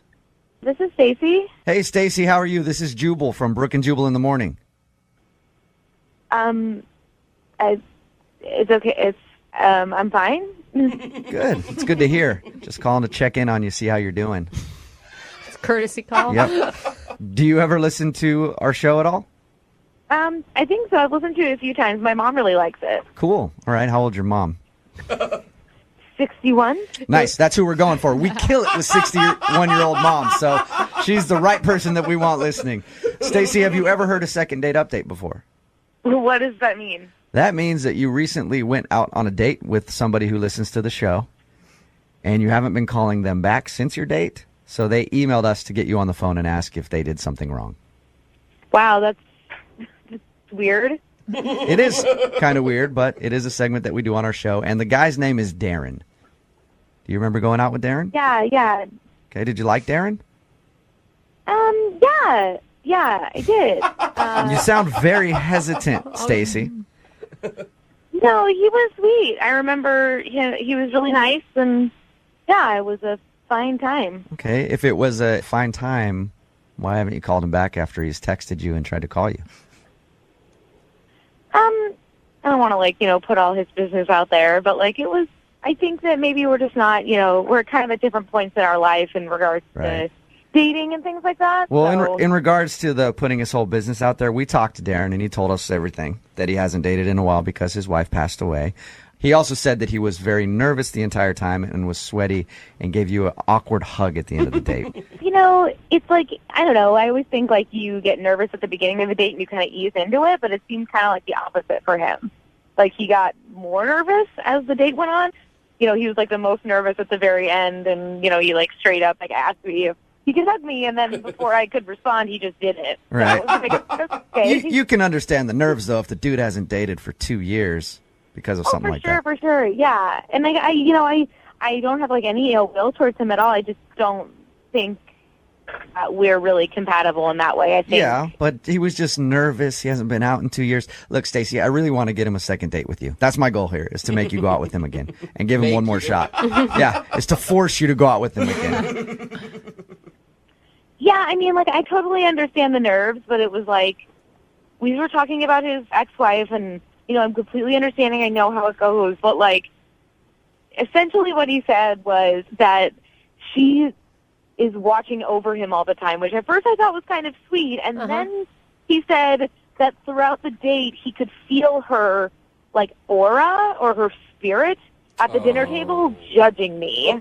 Judging you? What? Did he actually say the words judging you? Yes, he said the word judging me, and it freaked me out. Wow. As if her spirit is jealous, or as in she's hoping things go well? I took it as she was jealous, she was judging me, how dare, thinking that I'm some easy girl, trying to pick up a dude, maybe he said it wrong, and he meant to say I feel like her presence is around me all the time, and she would want me to be doing this. Look, it's probably a weird thing to say either way, of course, but I doubt he was saying my wife who passed away is sitting next to me right now. Her spirit is, and it thinks you're a skank. I doubt that's what he meant by that, Stacey. Well, regardless of any of it, it just really creeped me out. Did you say anything to him after he brought up the dead wife judging you? No, it was just weird. It was just really creepy, and I think he just needs to take some time. Stacey, I hate to get weird on you too, but there is another presence that's listening to this phone call right now. What do you mean? I mean that Darren is actually on the phone and heard everything that you just said. Who's judging you? Are you kidding me? No, I'm not. Oh, Hey, God. Stacey. Hey.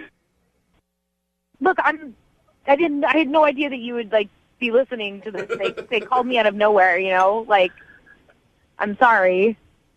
Are you okay? Are you really upset? sorry. No, it's fine. It's good, I guess. Well, I'm really sorry, but I know that you were really nervous, and I felt like I was as patient as I possibly could be, but it's just kind of weird, It's weird to go on a date with somebody and have the person say that their dead wife is judging me. It's my uncle passed away last year, And I can't just say, like, oh, my Uncle Bob is, judging you. You have to understand how that would freak someone out. Well, but it was like a good thing. Like it was good that she was there, and good that like she approved of you. Like she liked you, and I felt like if she likes you, then this is a good thing. That's kind of weird. Okay, I just don't want to know what your ex-wife is thinking. Well, can we do it again? And like we can go out again, and I mean, I could leave her at home. Can we make it happen? Look, Darren, like the whole spiritual thing, like it just kind of freaked me out. Look, Stacey, you're really screwing the second date update up for me because I promised Darren that I would get him a second date with you. Will you go out with Darren one more time? Come on. I will pay for a second date. No, I'm sorry. I appreciate it. I appreciate your time, but no. Okay, well, at least Darren learned a little bit of a lesson here, and, Sure. Next time you go out on a date, don't bring your dead wife's spirit, or just make her wait in the car or something. I guess so. Yep. And I'm saying that because, the promise I made you at the beginning of this was you were going to get a second date with somebody, no matter who it is, and I don't want you to be awkward when you and I go out. Uh-oh. Yeah, looks like I got to pick out a nice evening dress, don't I, Darren? You better look nice. Brooke and Jubal in the morning.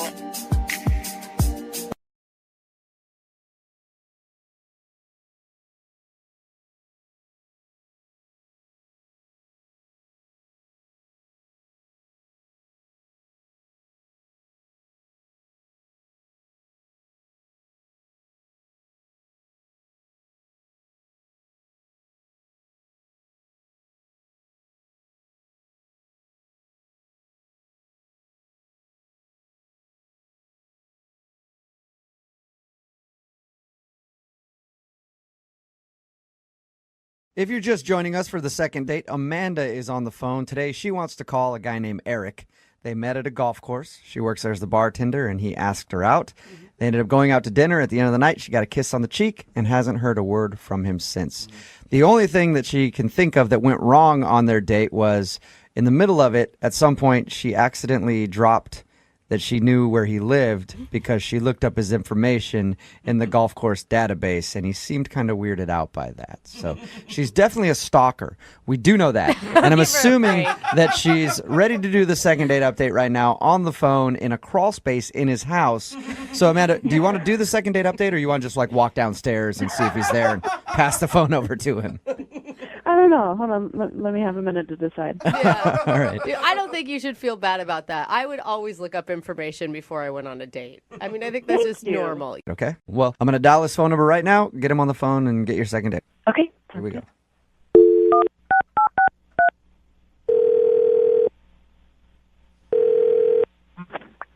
Hello. Hi, can I speak to Eric, please? Yep, this is Eric. Hey, Eric, how are you? This is Jubal from Brooke and Jubal in the Morning. I'm good. Who is this? Jubal from Brooke and Jubal in the Morning, the radio show. Okay. How are you? Fine. May I ask why you're calling? You may, and I will gladly tell you that. You recently went out on a date with one of our listeners, and she asked me to call you and find out what went wrong. It's a segment we do called The Second Date. Oh, okay. I think I've heard of this, actually. Oh, you have? Have you ever heard the segment? No, I haven't. Okay. Well, at least you're kind of familiar with it. Well, congratulations, Eric. A girl named Amanda wanted me to call you today and find out what went wrong on your date. Do you remember going out with Amanda? Yep. You met her at the golf course? Yep. Okay.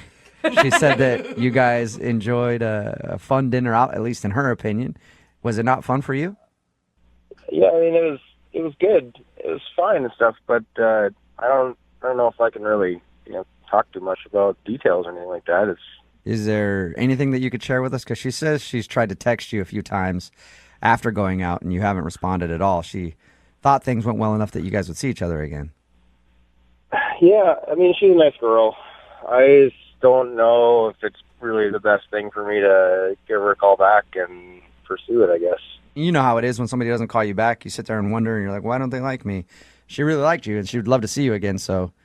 I mean, there's nothing wrong with her. It's just that, after our date, I was kind of telling a couple of my friends about it, and I got kind of a lot of crap from them because they said I probably should not be going out with Amanda. So I don't really know what to do, but I think it's probably best if I just let it go. Do they know Amanda? Yeah, a couple of them do. Okay, and why do they think not going out with her is... Well, I mean, it's nothing to do with Amanda. It's just that it was explained to me, and I thought about it. It makes sense that it's probably not a good idea to go out with somebody that works for me. So, Wait, that works for you? Is that what you just said? yeah. How did You she... mean she work? How does she work for you? Well, she works at the country club. Okay. Do you Are you- own the country club? Well, this is why I didn't really want to get into details or anything, especially like on a radio segment. But yeah, I'm a partial owner of the club. Wow. Score, Amanda. That's awesome, man. She sounded like she had no idea that you were a partial owner. Well, that's good, I guess. I mean, people. I mean, it's nice when people just kind of treat you for the way you are, I guess. So. Okay. But it's You not like didn't, and you you're- didn't tell her anything about like what you do and that you own the golf course when you were out with her on your date? Didn't seem relevant. But are you Interesting. are you really a participant in the golf club? I don't know how it's managed. Like you're not really her boss or anything. Yeah, well, that's kind of why we went out in the first place. I didn't really think about it because, I mean, it's not like she's a direct report. But she's still on payroll, though, and it's a blurry line, I guess, so it's probably just not appropriate. So you feel like dating her is dating one of your employees and it's bad to mix business and pleasure. Yeah, I mean, I kind of still struggle with this a little bit, you know, because it seems like it's a blurry line, gray line, and it might be okay and stuff, but my friends were pretty adamant about this not being okay. Are your friends also owners? I mean, are they your business partners or are they just friends giving advice? They're just friends. They don't have anything to do with it, but, you know, I tend to take their opinions pretty heavily, so. Did you like going out with her, though? I did. I really liked her, actually. Okay, so why not break a rule then? I mean, I have to think about more than myself and more than Amanda. There's, you know, there could be bigger ramifications. But come on, people meet through the company all the time. Like it's super common. It happens and everybody makes it just work as Yeah, long but as that's when they're regular employees. He's talking about banging the help. I did not just say that. Right, Eric? Wow. I'm not saying anything. Eric, I thank you for being honest. I really do. Yeah, sure. I mean, it's kind of a sticky one, I guess. So Yeah. I should also let you know that she's actually on the other line listening. are you serious? Yeah, I am. That's not cool. Hey, Amanda, say hi to your boss. Hi, Eric. Hi. I don't even know what to say. Well, I'd be very careful in what you say because Eric apparently has the power to get you fired. Yeah, that's what I hear. Look, I'm really sorry. Oh my God. Yeah, but it's not bad. It's just, I don't know. Yeah. Of course it's not bad for Just her. really unexpected. I can legitimately say it's not. This is not you. This is a tricky situation, and I think maybe I screwed up even by asking you out. I'm really sorry. I mean, now that I know the whole story, you don't have to apologize. What happens now? I mean, like I just said, legitimately, it's not you. I mean, I really think you're great, and I had a really good time, and I think you're intelligent and vivacious, and I like a lot of things about you. I'd like to get to know you better, but it's, I mean...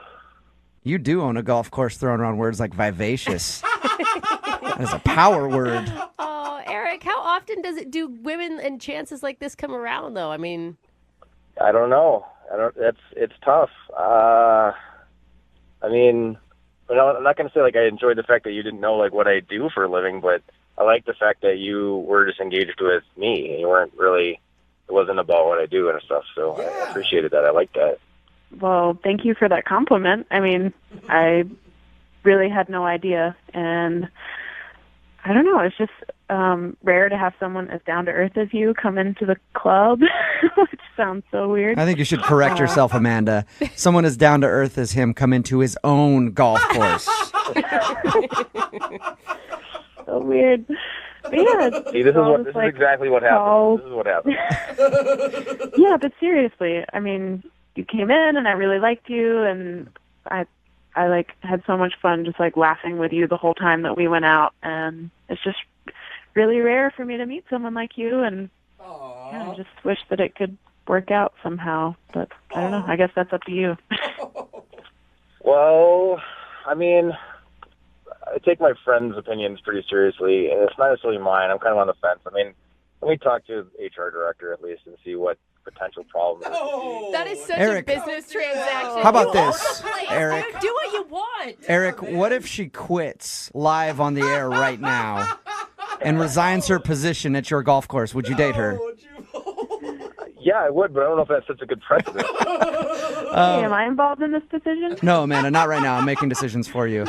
Eric, I would love to ask if you'll go on a second date with Amanda. Not that you need me to, but we will pay for the second date. What's the worst that could happen? There could be a lot of bad things that could happen. I mean, I have to check it out first. I have to make sure it's okay. Okay, so you'll go have a meeting with your HR person and see if it's cool if you date the bartender at your golf course.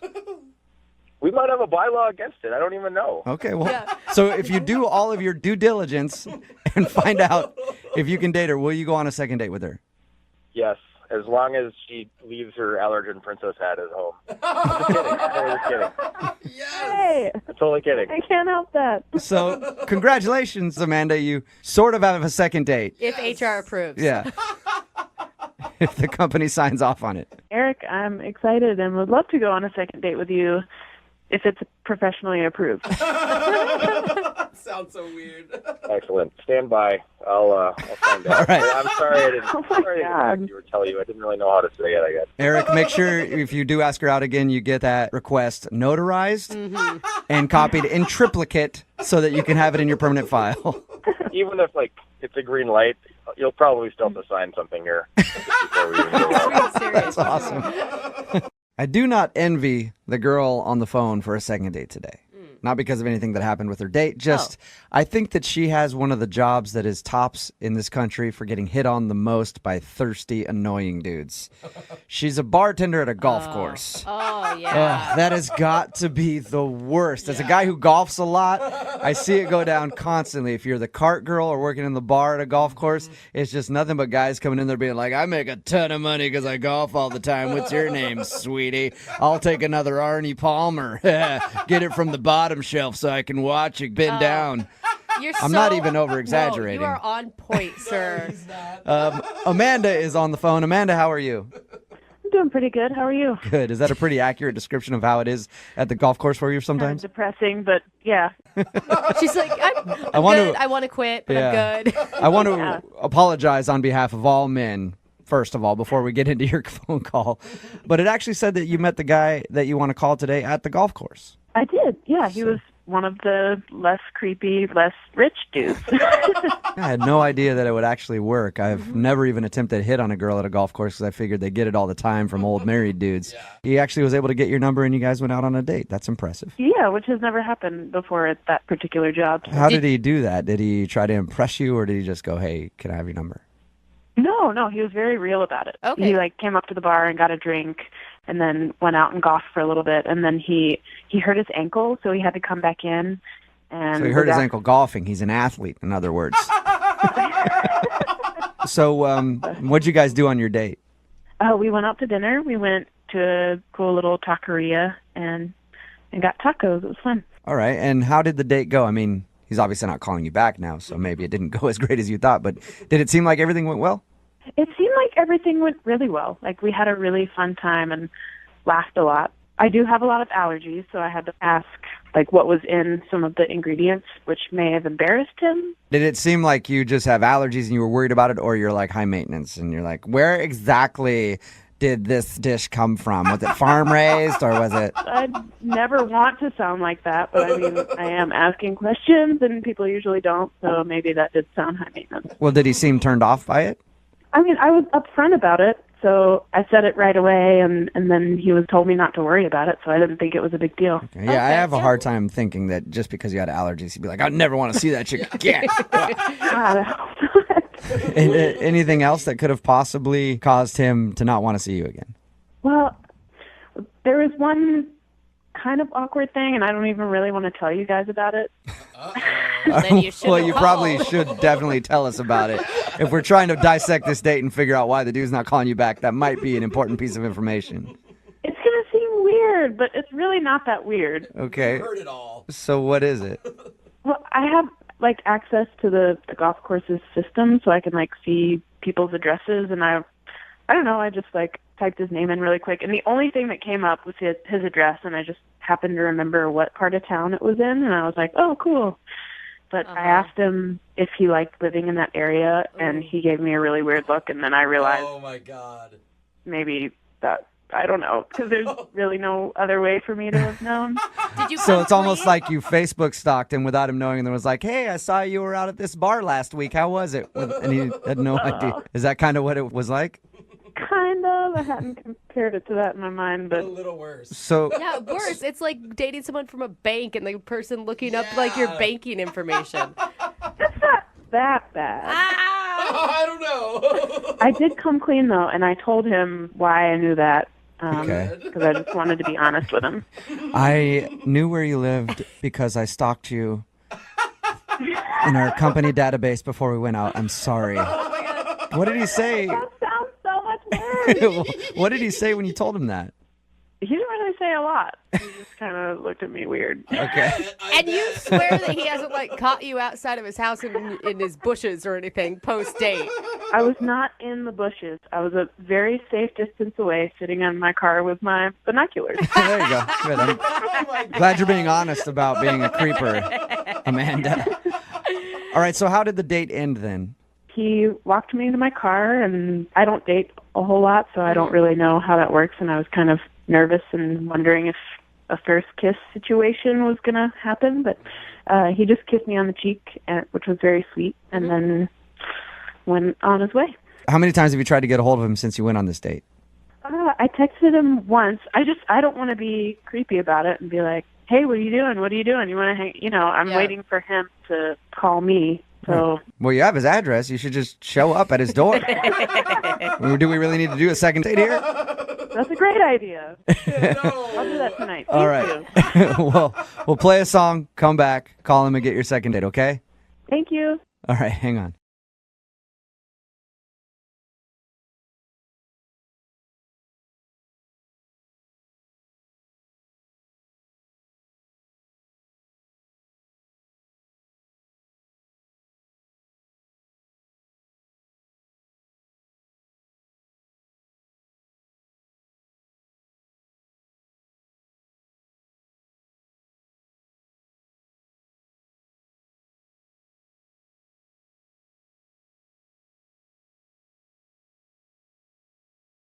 We've got a girl on the phone for today's second date named Cassidy.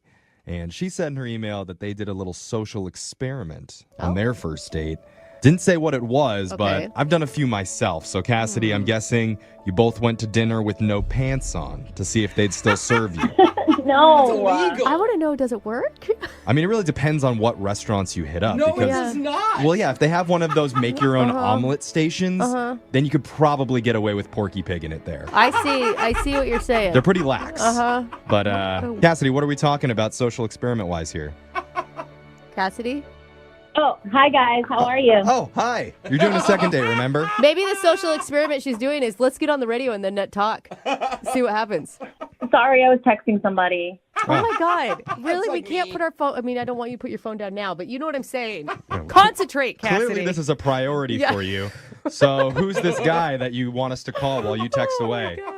Okay, so this guy's name is Sam, and he and I met on on Tinder. Okay. And I really liked him. He was like a really unique guy. He had like the perfect dad bod, which I'm very into. So he wasn't like too muscular, but he wasn't too skinny. I like that. Stop it. Are you in your 20s? Why are you going for dad bods? You have the rest of your life to be hooked up with a dad bod. Dad bods are important to society, bro. I'm Back just off. saying, man, your single years should be not spent on dad bods. You got the next 50 of them to do that. It sounds like you're too old and you're not taking advantage of the dad bods around here. She makes a good point. Yeah, her husband is a runner. So this girl, don't listen to her. Yeah. Okay. All right. So dad bod Sam, that's his name? Yeah. All right. And what did you and Flabby do for your date? So we went to go eat seafood. Okay. And everything was really going great. And that's when the social experiment came in. So wait, is this something you guys came up with together or? No, it was something that he came up with. Oh, what was it? So he looks at me and he goes, "Do you trust me?" Ooh. And I said, yes. Why would you say that? You never say yes immediately to a guy that's just randomly like, do you trust me? Yeah, especially a guy you met on Tinder. Yeah. I mean, I think the universe is telling you scream no. He has not given her a reason to not trust him, okay? Being on Tinder is enough reason not to trust someone. All right, so you said yes. What did he want you to do? So I hand him my cell phone. He tells me I can turn it off. Okay. He calls over the waiter, and he hands the waiter both of our cell phones, and he says to him, "Don't give it back until we're done with dessert." This guy's crazy. What? No phones? Yeah, can't call for help now, little lady. I mean, I guess I could see this being like a classy move. Like he wants to focus on just the two of them. Kidding aside, have no distractions. So as the waiter is walking away with our cell phones, I was freaking out. I was like, what is going on? I don't understand. This is really strange. This is really weird. So I was like trying not to be vocal about it. But yeah, it was a weird kind of thing to do. Yeah, she's breaking into cold sweats and her hands start to shake. Dude, I feel you.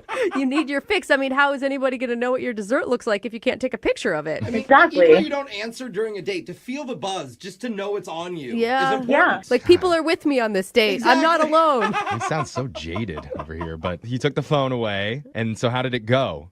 Actually, after the phones were gone and we had no distractions, it ended up being really good. And we were focusing on each other. We were both listening and talking, and the whole thing was really sweet. Oh, that's awesome. That's so, great. I mean, did you end the date thinking, oh my God, I'm never going to use my phone again? I mean, listen, I would love to have my phone. You know, it's like a part of me. But it was really nice for like that hour that we were together that I didn't have it, and we just got to be with each other. Okay, All that's right. great. So besides that, did anything like weird happen? No. So afterwards, we had a really, really great time. There was a small kiss. Yeah. And I thought for sure I would get a text or a call. But here's the thing, though. He's not taking initiative, and he hasn't asked me out on a second date. So I'm honestly shocked. Like, I don't understand. So have you tried to ask him out at all? I mean, I've tried to, like, hint to him that I would be really interested in going on another date with him. Yeah. But he's not taking the bait. So what do you think it is that maybe turned him off? I don't know, and I really want to know because I actually really like him. Well, how long has it been? Because if he's not a big phone guy, obviously, maybe he literally isn't checking his phone. Maybe he's writing you letters in the mail and they just haven't gotten there yet. Maybe a carrier pigeon is going to bring it to your doorstep. No. I mean, it's been a while, and so he should have asked by now. Okay. All right. Okay. I think this one is actually weird. Like, for someone to be interested in enough to want to actually concentrate on you during the date, give you a kiss. And I didn't tell you guys, but he was super sweet and super cute during the dessert. How? Really? So he asked for a candle for the tiramisu, and I looked at him and I was like, oh, it's not my birthday. It's not going to be my birthday for another 6 months. And he was like, well, we should celebrate your half birthday. And so the candle came out, and he was like singing happy half birthday to you. Oh my God, that's really cute. I love it. Oh my God. Yeah, it was really cute. And free dessert? I would celebrate corner birthdays if we got free desserts out of Dude, it. I hope Dad Bod Sam turns out as good as you say he is. I like him. Yeah. All right, well, Sam apparently has already won over everybody in this room. So if he won't go out with you, maybe he'll go out with Jose. Let's hope. And we're going to play a song, come back. We'll give him a call and see if we can get you a second date. All right, Cassidy? Cool, thanks. Okay, well, we've got a very special caller on the phone with us right now. What? 1, 2, 3. Happy half birthday, dear Cassidy. Happy half birthday to you. Yay, Cassidy! Oh, Cassidy celebrated her half birthday recently when she went out to dinner with a guy named Sam. Because Sam asked the waiter to bring a candle to put in their tiramisu. And when Cassidy said, my birthday's not for 6 months, he's like, well, we'll just celebrate your half birthday. How Yes! smooth, Dude, it's so cute. And Cassidy, I gotta say, thumbs up for you because I have been trying to get people to celebrate my half birthday for years, and no one is on board. No one can count that high, though, so it's really hard to celebrate her birthday. Half as hard. Always. That was actually the funniest thing you guys said all morning. Oh, thanks, Cassidy. Thanks. High praise. Funny. That's good. Has anything else come to your mind that's gone wrong? Because so far, you have told us about the world's most perfect Tinder date ever. I'm telling you, he was sweet. He had the perfect dad bod. Everything was amazing. Oh, okay. You're like, Let me squeeze those love handles, baby. Oh, Cassidy, maybe you didn't have the right amount of dad bod. Did you ever think about that? Mom bod. Maybe. Maybe she'd eat a little bit more tiramisu the next time before you go out on the date. That's the thing. Nobody finds mom bod sexy. Yeah, it's not a thing. Mom bod? I don't think it's a thing. How dare you say that? I find all mom bods attractive, so. Yeah, even your own. Yeah. No, not like mom. No. I'm in single mom. Yeah. You're right. You're expecting. Right. You're not. No, stop. Yeah, we're getting too weird. Let's just make the call to Sam. And Cassidy, we're going to try and get you your second date, all right? Cool. All right, here we go.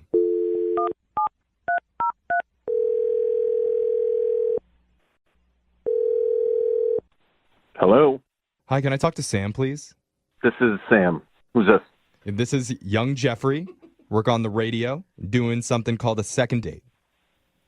Oh. So we're taking you don't listen very often. That's okay. I think I heard of it. I don't know. No, you don't have to humor us. It's okay. Not everyone has. That was awesome, Sam. right. This is actually probably pretty good news for you, I would think. A girl named Cassidy told us about you. She said that you guys went on a date and she had a great time. So you're calling me why? I mean, what's going on? I don't understand. Well, we're calling you because part of the second date is that we reach out to you and try and figure out the reason why you're not calling someone back after you go on a date with them. And Cassidy had a great time with you. And for some reason, you haven't asked her out again. So I'm assuming she talked to you guys about this. Yeah. Yep. She told us all about how sexy your dad bod is and Oh, my God. about the little thing that you did with the tiramisu and the candles. But seriously, Oh, yeah. applause. Good move with a half birthday. Thanks. On our end, the date seemed really good. So what's the reason that you're not calling her back? Well, I mean, after this first experience, I just can't really see myself with her, I guess you could say. I don't know, just the type of girl that she is. Yeah, what does that mean? Well, I mean, just her personality, I just see some red flags. Okay. Can you be more specific? When we first met, I mean, you know, first impressions are everything, and my first impression of her was really, really good. It was almost kind of too good. Oh, that's it. Red flag. Too good. That's usually the number one. What is it? Yeah. What does that mean it's too good? How is something too good? Look, normal people, they don't make a really great first impression, okay? There's usually something off, something a little weird or awkward. Okay. And with her, everything was just perfect and really comfortable. Okay, Sam, we need to sit down because it sounds like you have been on Tinder too long. And what you expect on a first date has really changed because that is what you want. Yeah, man, Brooke's right. Like, what's really bothering you? Well, there's one thing about her. It's this listening thing. What listening thing? She's a really good listener. I thought he was going to No, go I don't know. What do you mean? I feel like you're not even hearing yourself right now, Sam. Hold on, hear him out. When somebody's a really good listener, it just puts a lot of pressure on me to kind of talk well and to be interesting. Okay. I'm not used to being on a date with a girl that was so focused on me. Well, but wasn't that your whole plan? Because she told us about the social experiment you did where you had the waiter take your phones. Yeah, but because you wanted to have the time for you two to concentrate on each other. And that's exactly what happened. So, yeah, your idea worked. Yeah, But I now mean- you're saying that you're upset that she was listening to you? She just seemed like way, way too good of a listener. And it rubbed me the wrong way. It really did. I Red actually flag. do kind of see what he's saying because she has been listening to this whole conversation. So basically, I'm too good of a listener, so you don't want to go on a date with me? See, she did hear it. She's listening. Oh, yeah, my she's God. been All on right. the other line That listening was- to the conversation. That was Cassidy. Hi. Yeah, are you serious? This is honestly the most bizarre thing I've ever heard. I've literally never heard a man complain about being too good of a listener. Mm-hmm. I mean, are you normal? Do you normally listen that well? Is that, or... What has happened in the dating world, you guys?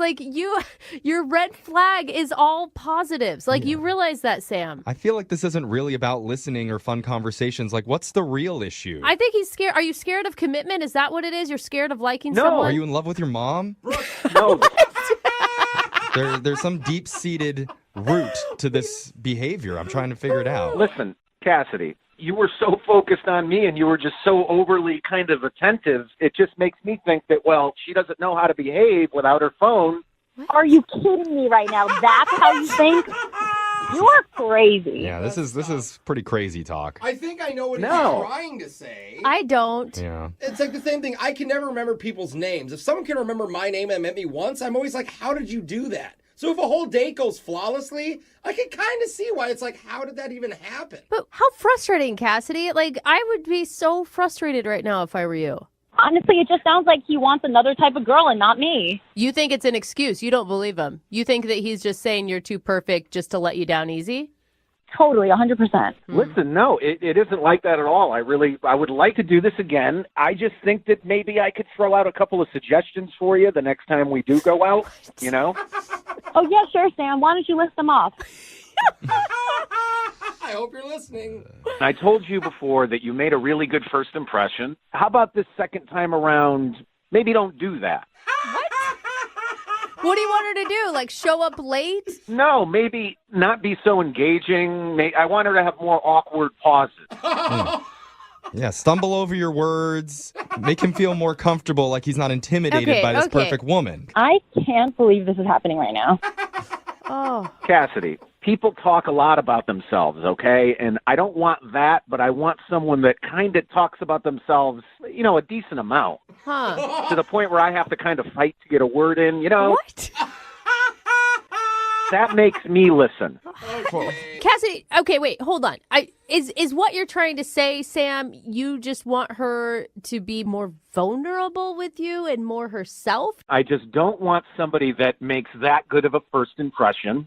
I want somebody that doesn't listen that great. And, I mean, even if you want to be kind of clingy towards me, I'm totally cool with it. Oh, my Kind of God. clingy. Not full. So Yeah, just drop the Y, just the cling. You just want a little cling from your ladies. Are you good with that, Cassidy? No. No, hold on, Cassidy. Slow down. I thought you were a good listener. Let me ask. Would you like to go out on another date with Sam? We will pay for it. Come on, Cassie. Honestly, think about it. It might be kind of fun to just go and try to have the worst date you possibly can. Really bomb I it. mean, just try to mess it up bad. Yeah, forget his name. Like... It'd just be a fun night. Cassidy, really, listen to them. Listen to what they're saying. I know you're a good listener. And if you just go by a couple of the suggestions that I made, I think it's going to be good. It's going to be not too good, but it's going to be good. We don't want it to be great. So? What do you say, Cassidy? Do you want to be his imperfect woman? He doesn't deserve me. He needs to be with someone who's got all of these things that he wants because he's a crazy person. Yeah. He needs issues. Well, he just needs a little less self-confidence, Cassie. Actually, look, that wouldn't be that bad because she did come off very self-confident. Oh, my gosh. Okay. You lost me. Yeah, now, that's an dude. instant turn off. You're terrible. All right, well. Congrats, Cassidy. Well, yeah, I mean, congrats, Yeah. but sorry we couldn't get you a second date. At Yeah. least we got to the bottom of it. Yeah. Yeah, thanks for trying, you guys. Oh, all right. So did she say yes? I wasn't listening. She said no. Oh, she said no. No. Yeah. Napa Know How. Right now, you can get a $20 prepaid Visa gift card by mail with the purchase of a Napa Legend Premium Battery. Its superior durability, capacity, and power make it the obvious choice for people who hate getting stranded by a dead car battery. So pretty much everyone. The Napa Legend Premium Battery and $20 back. Quality parts, helpful people. That's Napa Know How. Napa Know How. At participating Napa Auto Parts stores. Offer ends 2/28/18. Moving 92.5. Brooke and Jubal's second date update. You know, a lot of women will tell you that they think a sexy job is a firefighter or maybe a pilot, something like that. But we all know what women really want is a dude that cuts fabric at your local craft store. That is a hot job. Last time I was at the craft store and every other time before, it's always been like a 65-year-old woman that's done that for me. Well, you're going to the wrong craft stores Apparently. because there are some hot dudes working at the craft stores. And Denise knows that because that's where she met the dude she wants to call today for a second date update. What's up, Denise? Hi. God, you're a maniac, Denise, rolling out to the craft store hitting on men. Well, it didn't go down exactly like that. Okay, how did it go down? Well, I had to make a return, and I didn't know if they would accept it because I had bought it at a different store. So I called, and the guy who I spoke to was really nice. Wait, so you didn't even see this guy in person? You just called him on the phone? Yeah. Okay. So I talked to him, and he was really nice. And, we ended up discovering that we both went to the same high school. Oh, wow. Oh, my God. How long were you on the phone with the guy from the craft store about returning some fabric?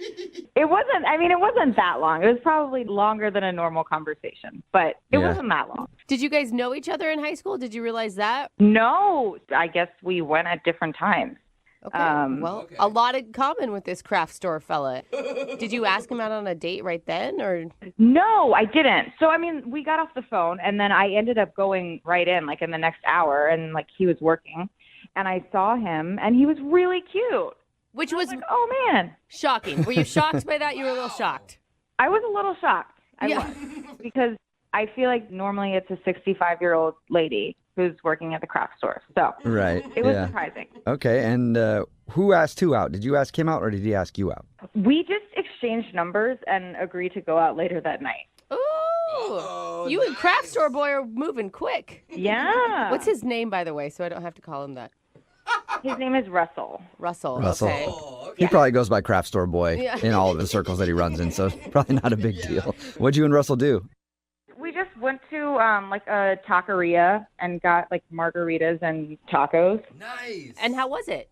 It was really fun. Cool. We both talked about how much we dig a bunch of different TV shows, and there's one that I really want to see, and I feel like people have talked about it.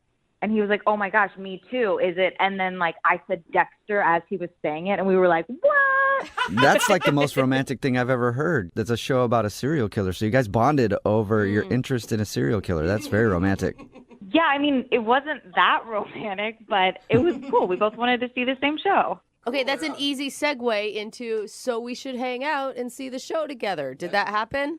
So it's funny that you say that because that's exactly what happened next. He asked me over to his apartment to watch Dexter. Oh, wait, that same night? Yeah, it was the same night that I talked to him on the phone and then made the return and then eating tacos and drinking margaritas. I'm going over to his apartment and we're watching Dexter. It sounds like I've known him for a month, but it's been just one day. Yeah, you guys have spent more quality time together than a lot of couples already. Yeah, cool. And you didn't feel like it was a ploy just to get you back to the house? Oh, no, I totally did, but I was absolutely fine with that. Oh, okay, good. Okay, you guys are on the same page there, too. Wow. Yeah. How did the rest of the evening go? So we got there and we started watching the show, and it was really good. And before we knew it, it had been, I think we binge watched it for 3 hours, and nothing happened. We literally watched the show for 3 hours. That was it? Yeah, and then what? Then I was like, oh, it's really, really late. I need to go. And so he walked me to the door, and he gave me a hug, and I left. And, we agreed we would talk later. But that was it. Nothing, no kissing or anything like that. Wow, that's weird. He actually just wanted to watch the show that you guys talked about. Yeah, I guess. Or maybe he was really into it. It is really good. It's not like I was sitting there waiting for something to happen. I guess it's just thinking about it. I'm like, that's a little weird. And you're sure he's interested in you and in women? I think so. I think we hit it off. He seemed to be not creepy flirty, but flirty enough to where it was oh, he seems interested in me. Okay. And, he asked me to his house. And how many times have you guys talked since then? So here's the weird thing. We texted a lot and we talked on the phone a couple times, and then it just kind of fizzled out. And I don't know why. Weird. Well, these craft store employees, they're players. So he's, probably got a ton of girls coming in there making returns. Yeah, he spent a lot of time at the retirement home. You know how it goes. You guys joke, but if you're a cute boy in a craft store, I'm just telling you, you've got elementary ed school teachers everywhere. And there's a lot of cute single ones. I hope that's not the case because I want the craft store boy for myself. All right. Well, we'll play a song, come back, call him and get your second date update, okay? Thank you. Hang on. Moving 92.5. Brooke and Jubal in the mornings. Second date update. If you're just joining us for today's second date update. Denise is on the phone, and she met a guy named Russell, and their first date had all of the makings that a long-lasting relationship needs. It had tacos, a mutual love for arts and crafts, and an insane serial killer. It's really all you need to make a relationship work, and they had everything. So now she's confused why the dude isn't calling her back. They met at a craft store. He actually works there, and they agreed to go out for tacos. They went out for tacos, and after that, they went to go watch Dexter at his place because they were talking about it during the date. But since then, the conversation has kind of trailed off, and now she hasn't heard from him in a while. So we're about to get him on the phone and find out what happened. Are you ready, Denise? Okay, thanks. Here we go.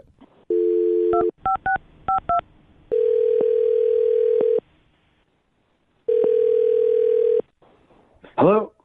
Hi, can I speak to Russell, please? Yeah, this is Russell. Russell, how are you, man? This is Jubal from Brooke and Jubal in the Morning. What is this? Jubal from Brooke and Jubal in the Morning. It's a radio show. Why are you calling me? Because I want to talk to you about something. Are you hitting on me? Like what? Why is there... You never know, No, Russell. yeah. No, I'm not, but I am interested in craft store employees, so maybe someday, Russell. You know, I work at the craft store. Like what is this phone call? We do a segment on our show called the Second Date Update. So we recently got an email about you from a girl named Denise. Are you serious? Yeah. Denise emailed us to see if we could get you on the phone because apparently you've stopped talking to her. Of course I did. What do you mean, Of of course course you you did. did? It sounds like you guys spent a lot of time together. Yeah, I don't know what you would define as a long time. I mean, we hung out one day, like one night. Okay, she told us that, but I just meant like a lot of time in that one day. Honestly, how much do you know? Like, why would you be... I don't understand this phone call. Well, we know kind of a lot about your date because Denise emailed us, like I said, and we talked to her about it. And she said that she met you because you work at a craft store that she goes to. And you guys went out for tacos, and then we're talking about Dexter, and then you went back to your place to watch some of the show. I was honestly shocked that you guys could watch 3 hours of any show after margaritas, and neither one of you made any sort of move on each other. Wow, yeah. She did tell you a lot, didn't she? Yeah, Yeah. she did. She told us all about your evening, and that's why she's confused. Like, why'd you stop talking to her?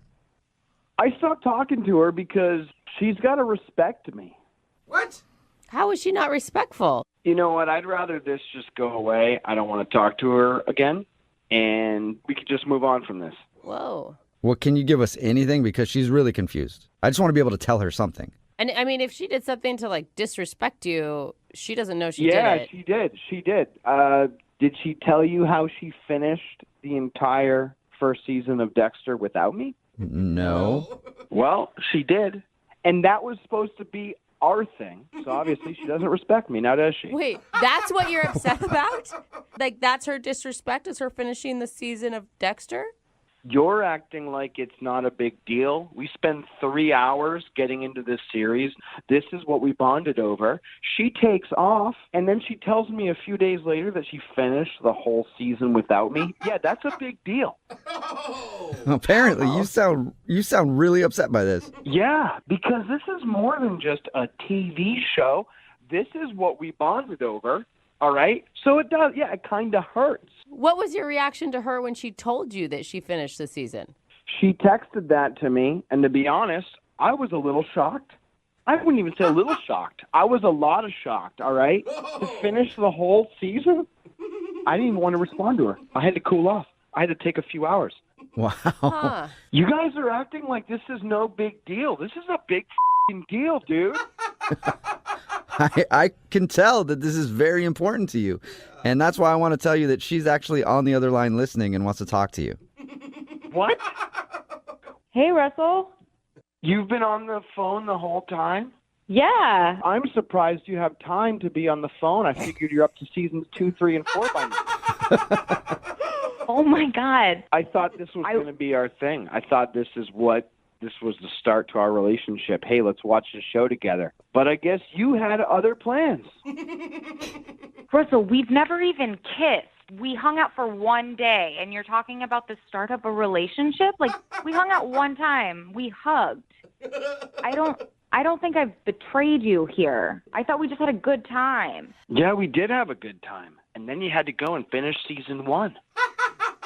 I mean, okay, aside from that being a little crazy, it's kind of sweet that he wanted this to be your thing. Yeah, oh, totally. I agree. I think that's really sweet. But, like, to just decide that, like, oh, this is really offensive and I'm just going to ghost right now because I watched the rest of Dexter is kind of a little insane. Like, I will absolutely go and watch all those episodes with you again, for sure. I had no idea that you were, like, this intense about we're watching it together. I told you when it was done, that was the best first 3 episodes of my life. Did that not clue you in on how I would want to continue them with you?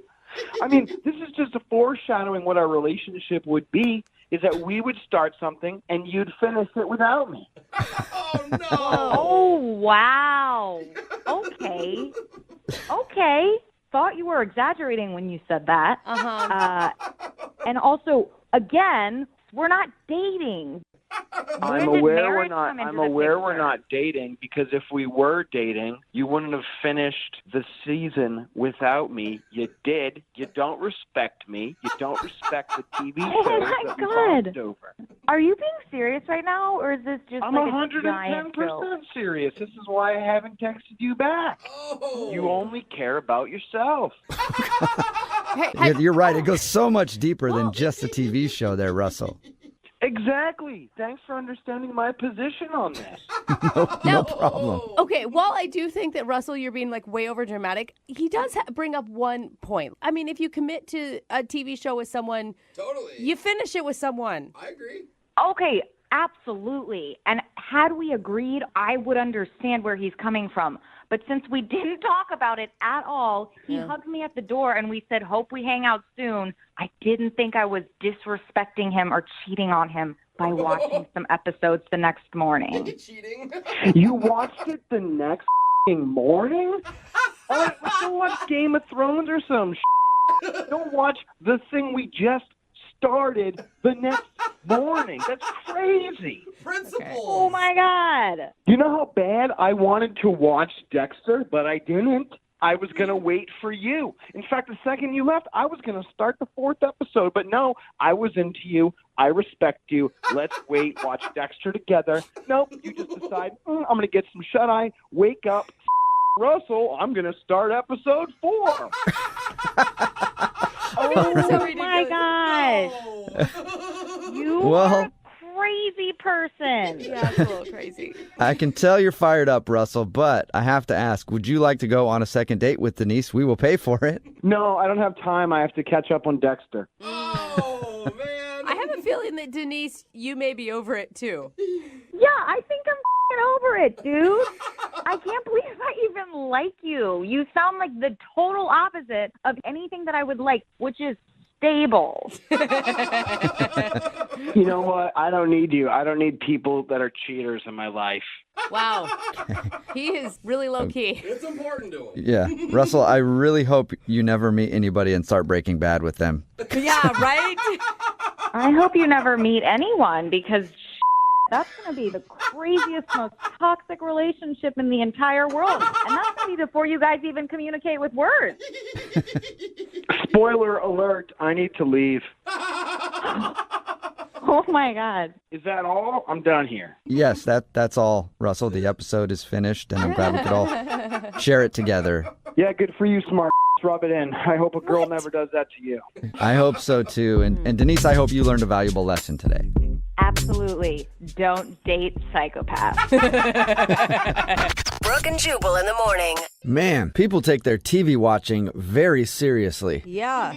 Brooke and Jubal in the morning. Text in at 78592. It says, I had an ex that watched episodes of Park and Rec ahead of where we were at, and it was like a stab through the heart. It is. If you don't know what I'm talking about today's second date update. This dude, Russell, got a call from Denise. They went out together, and he wasn't calling her back. On their date, they ended up watching Dexter together, and they really enjoyed it. So she went home and watched a few episodes on her own and told him about it. And he stopped talking to her and didn't want to see her again because she was a liar and a cheater. And how dare she watch more episodes without him? He was pissed. And everybody texting in right now at 78592 is pretty much on his side. Of course. Yeah, okay. I understand being upset, right? It's caused fights in my relationship even before. But to not go out with someone again over it, that seems extreme I to me. refuse to watch anything with my girlfriend for the same reason. You go ahead a couple episodes, I'm like, okay, I will never start anything with you ever again. But you're right. It's not like I'm never going to see her again. I just don't watch TV with her anymore. You're doing the smart thing. You're not watching TV with her, and you're not watching, because if she did watch an episode ahead of you, you'd probably end up breaking up with her at some point. Somebody texted in at 78592 and says, I kind of get it. I've been dying to watch the new episode of Game of Thrones, but that's my girlfriend's show, and if she finds out, she'll kill me. Well, and there's lots of people texting in at 78592 saying they would kill somebody for watching episodes ahead of them. Did you see the text that says, my husband didn't talk to me for 3 days because I watched an episode of Arrow without him? It was super offensive to him, too, apparently. Yeah, apparently that's the worst thing you can do in a relationship. 3 days of the silent treatment? Hey, I feel it, honestly. I would rather you go out and have an affair. A super emotional one where you spent the whole time talking about how terrible I was as a person and that's why you're cheating on me, then watch one episode of Dexter without me. Oh my God. That is ridiculous. Can you imagine disrespect? if you actually did a spoiler to him? Like if you gave him something that happened later in the season?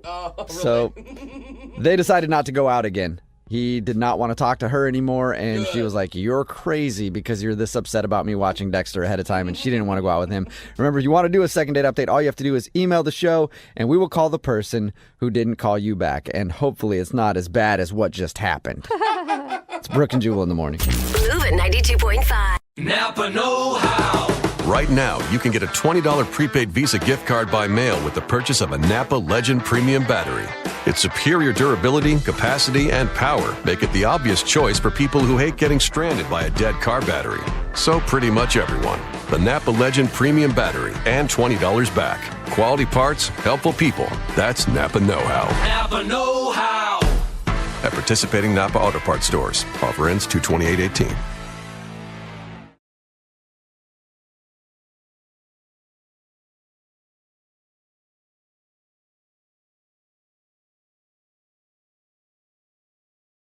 Moving 92.5. Brooke and Jubal's second date update.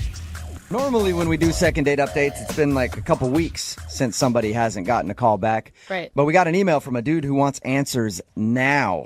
And his date happened last night. Patience, So sir. he emailed us and asked if we could do a second date update for him right away. His name is Adam, and he's on the phone right now. Adam, why couldn't you wait a couple days to do your second date update?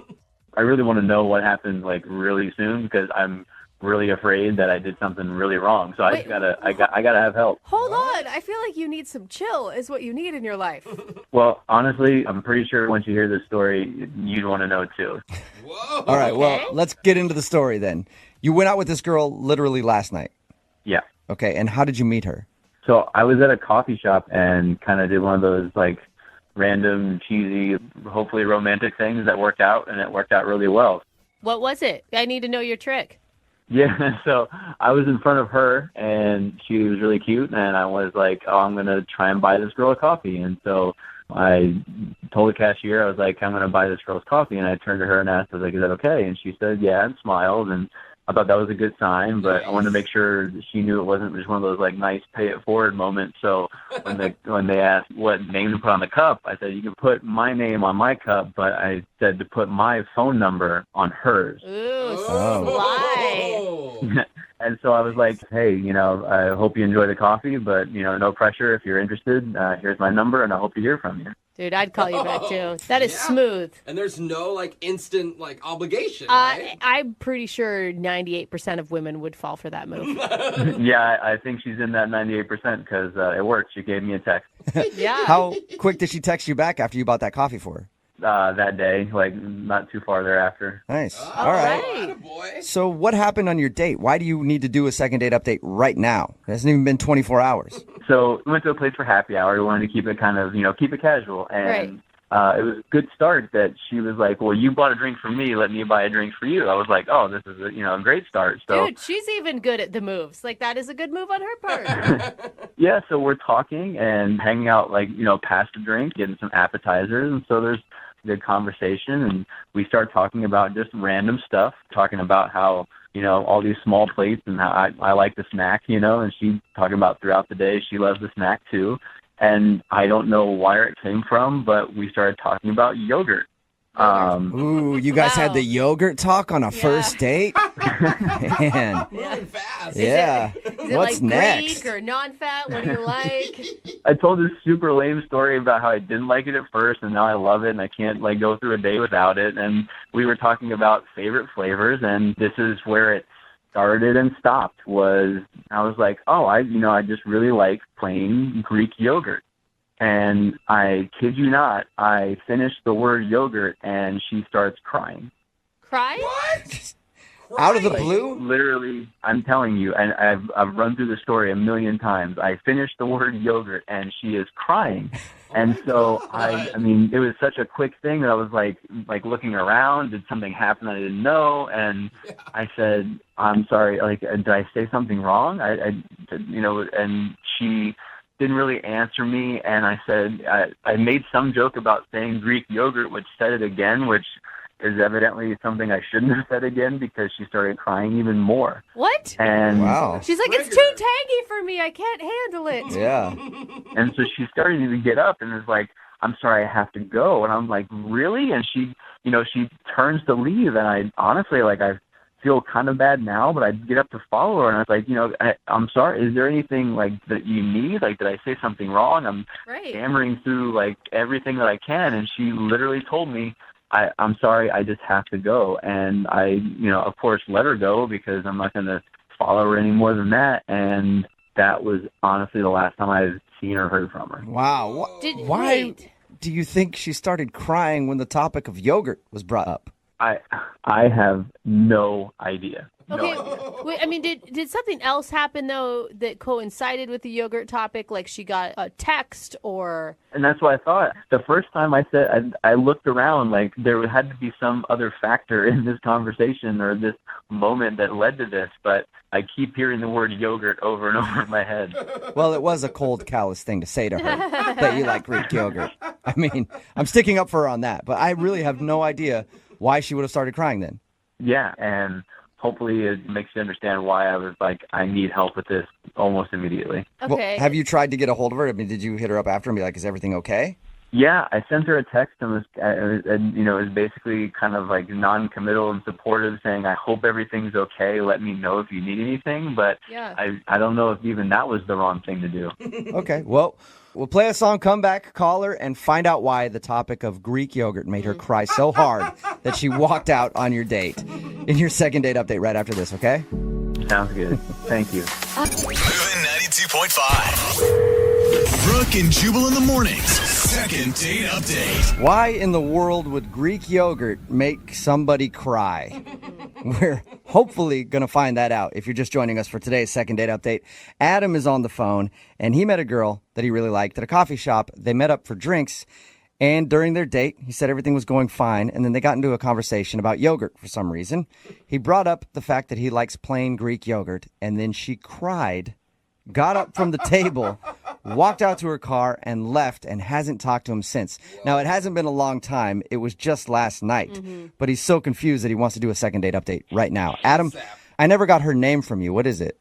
Oh, yeah. Yeah, it's Kristen. Kristen, okay. And there wasn't you were having a conversation and you weren't listening to what she was saying, and she was actually talking about her dog dying, and you just happened to be talking about yogurt or something, right?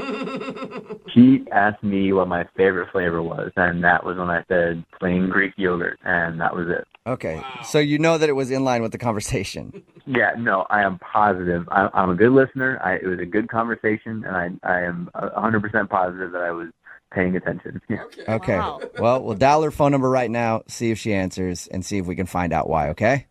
Cool. All right, here we go.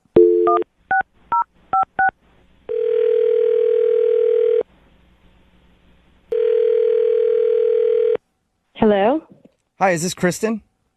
Yes. Thank God you're okay. How are you? This is Jubal from Brooke and Jubal in the Morning. What? Who?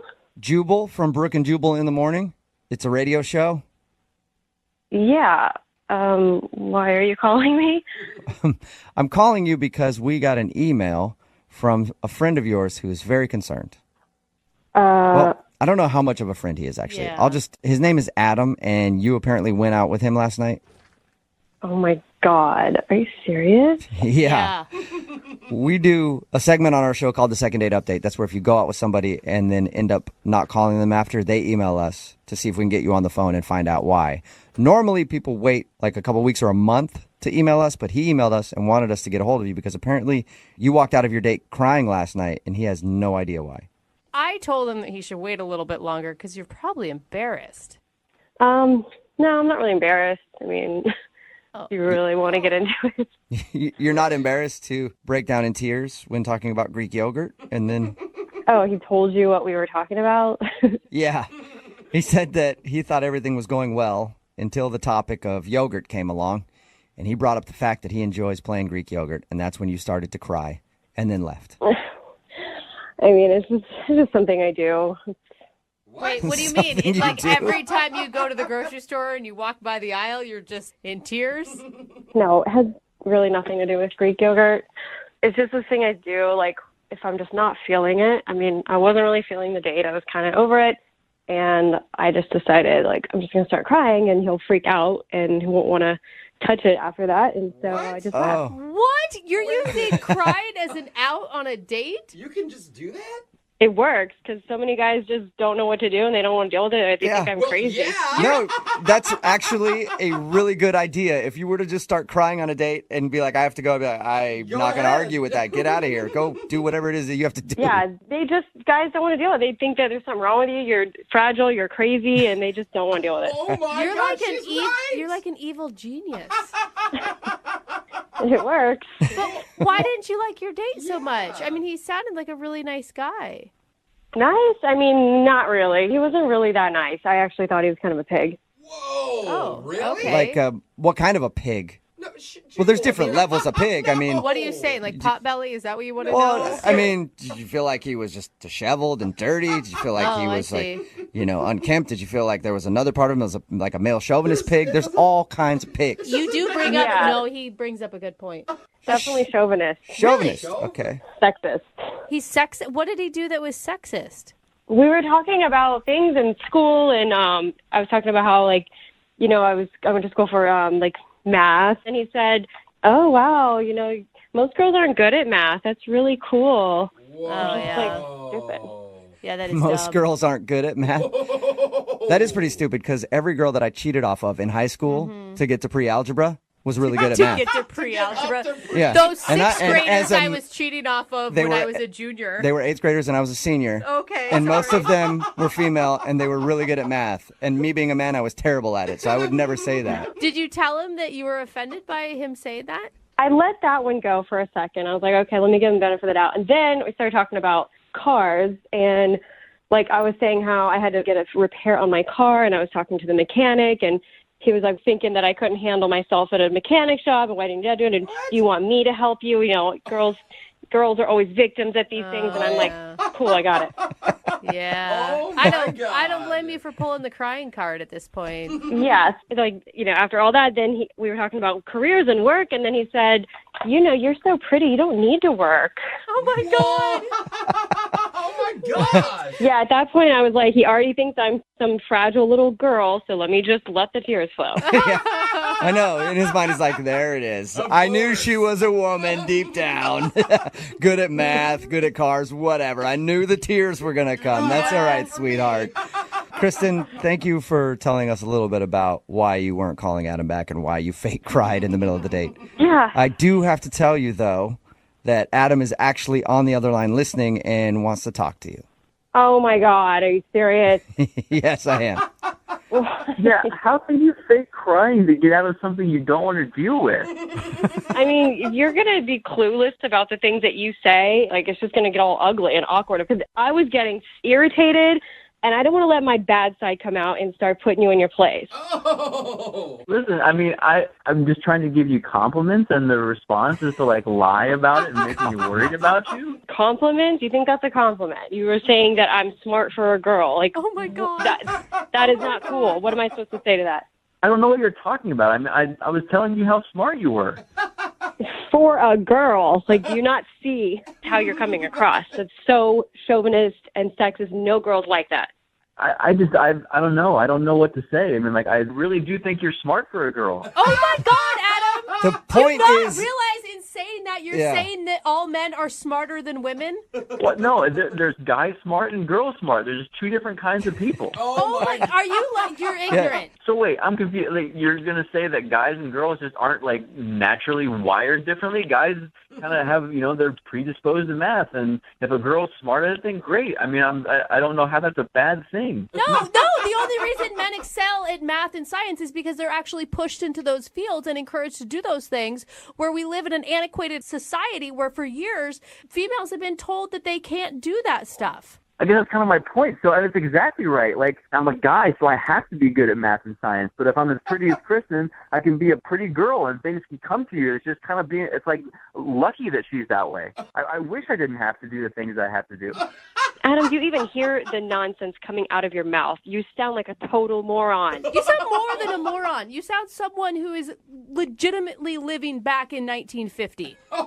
Dude, I feel like I need help. I have two women attacking me and all these guys just listening. Like, guys, I thought you'd be there to help. I mean, seriously? Yeah, you're on your own on this one. Yeah. You hung yourself out to dry a long time ago. You can deal with that. I'm good. I can watch. The other guys in the room actually believe in, equality. It's a weird concept that some people buy into. Listen, I believe in equality too, but between men and women, things are just different. Some things girls just have easier because they're pretty. But not all pretty women just get money thrown at them. It doesn't work that way. Well, some do.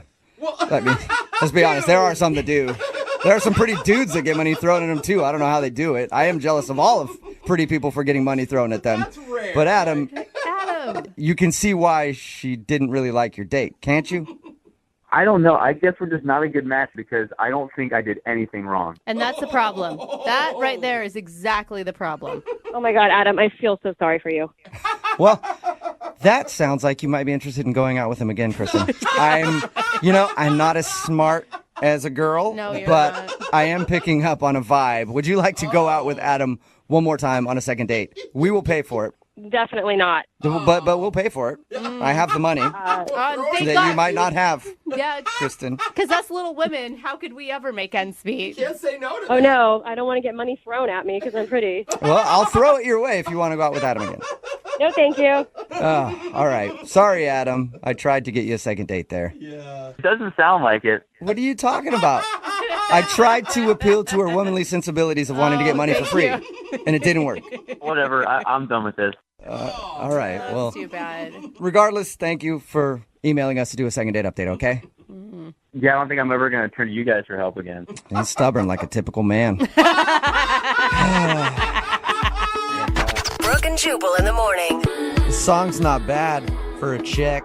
Oh my God. It's Brooke and Jubal in the morning. Don't make me hit you Talking too. about today's second date update. If you missed it, this dude Adam wanted to call a girl named Kristen who wasn't calling him back after their date. She actually broke into tears on the date and left. Yeah.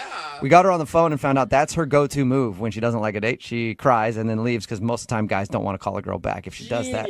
The reason that she didn't like the date was because Adam is a sexist. Big time. And he doesn't know it. Yeah, He thinks he's giving her compliments. He's like, you're really smart for a girl. And I like how he said, I believe in equality, just not for men and women. Yeah. I believe in equality for other things, but when it comes to men and women, we're too different, and ladies can simply not handle themselves out in the regular world, and they need a man to guide them. Oh my God. Thank goodness for So, him. They decided to not go out again. Well, she decided to not go out with him again. Which is weird. A woman standing up and making a decision. Oh, man. Progress is true, people. Yeah, get back in the kitchen, lady. Remember, if you want to do a second date update, all you have to do is email the show, and we will call the person who didn't call you back. Moving 92.5.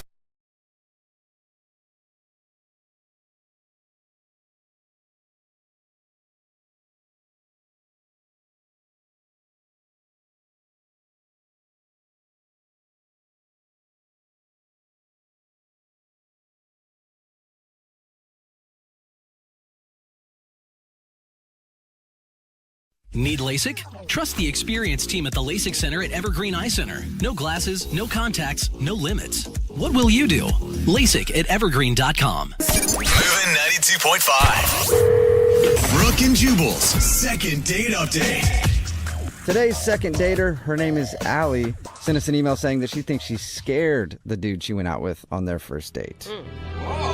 She didn't go into much detail, but I'm guessing maybe she was too aggressive, maybe not aggressive enough, and he was like, oh, she's not interested. Or perhaps she did the scariest thing of all, and she wanted to, like, talk and stuff. Oh, not that. I know. God, like, find out about each other and, like, ask questions.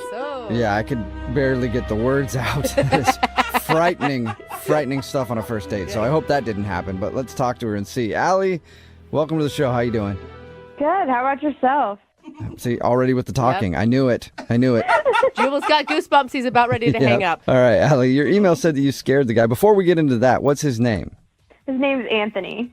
Anthony, all right. And where did you meet Anthony? We met on our morning commute to work on the bus. Oh, that's kind of cute. the bus. Okay, scary. Oh my gosh, Jubal.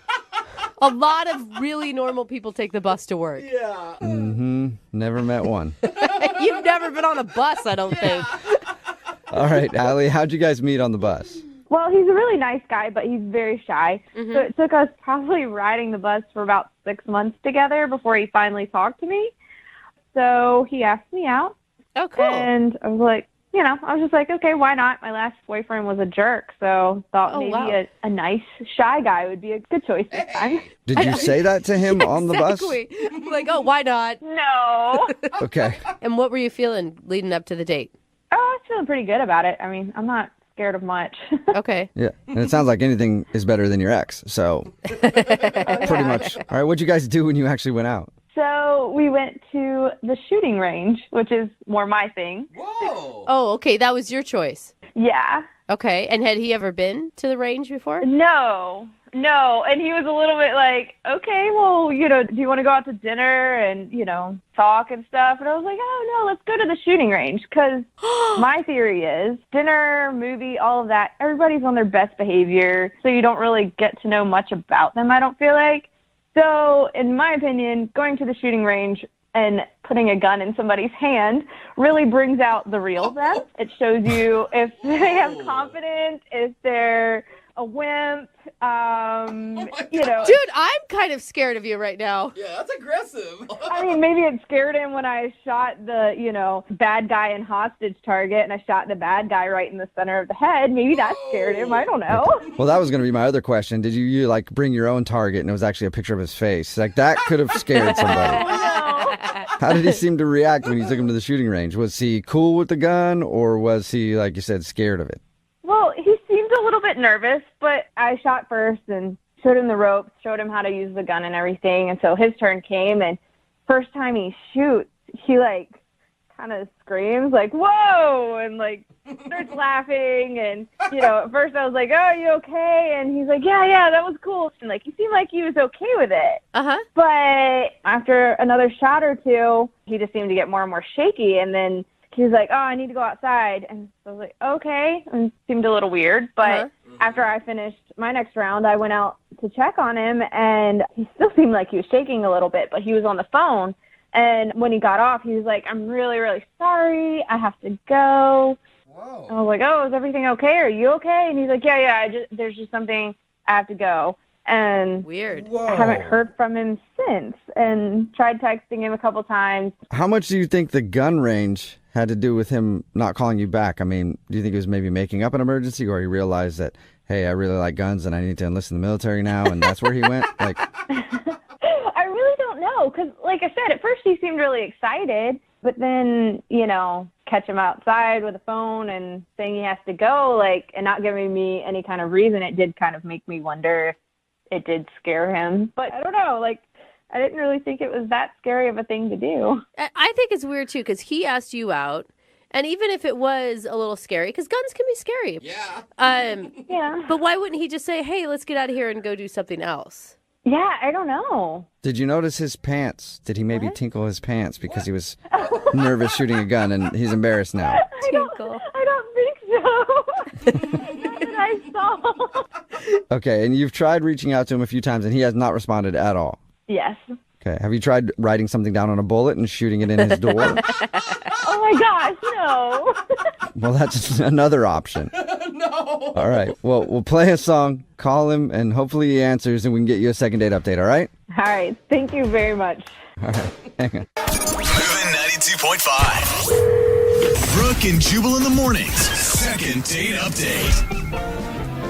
And welcome back, ladies and gentlemen, to the second date update, and also the new Broadway smash hit, Allie, Get Your Gun.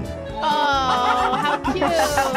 Starring Allie, who took her date to the gun range on their first date, and co-starring Anthony, the person that she took to the gun range and isn't calling her back, probably because he tinkled himself because he's scared of guns. Let's find out the dramatic conclusion right now in Allie, Get Your Gun. Allie, did I about get that right? Oh, sure. All right. If you're just joining us, Allie took her date to the gun range. In the middle of it, he excused himself to take a phone call, looked rather nervous, and then left and hasn't talked to her since. So we're trying to figure out why. And Allie, I didn't ask. I mean, if he is scared of guns, are you still wanting to date him? I mean, I think it's sexy when a guy knows how to handle a gun. But I would still give him a chance. I mean, he's a really great guy. Okay. Yeah, and maybe you can teach him how to be a man. No, that's not being a man if you're a little afraid of guns. You should be afraid of guns. They could kill you. All right, here we go, Allie. Gonna call him after a brief intermission, so everybody can get their corn nuts and licorice and head right back to their seats. It's Allie, Get Your Gun. Oh, my All right, gosh. here we go. I'm dial his phone number right now.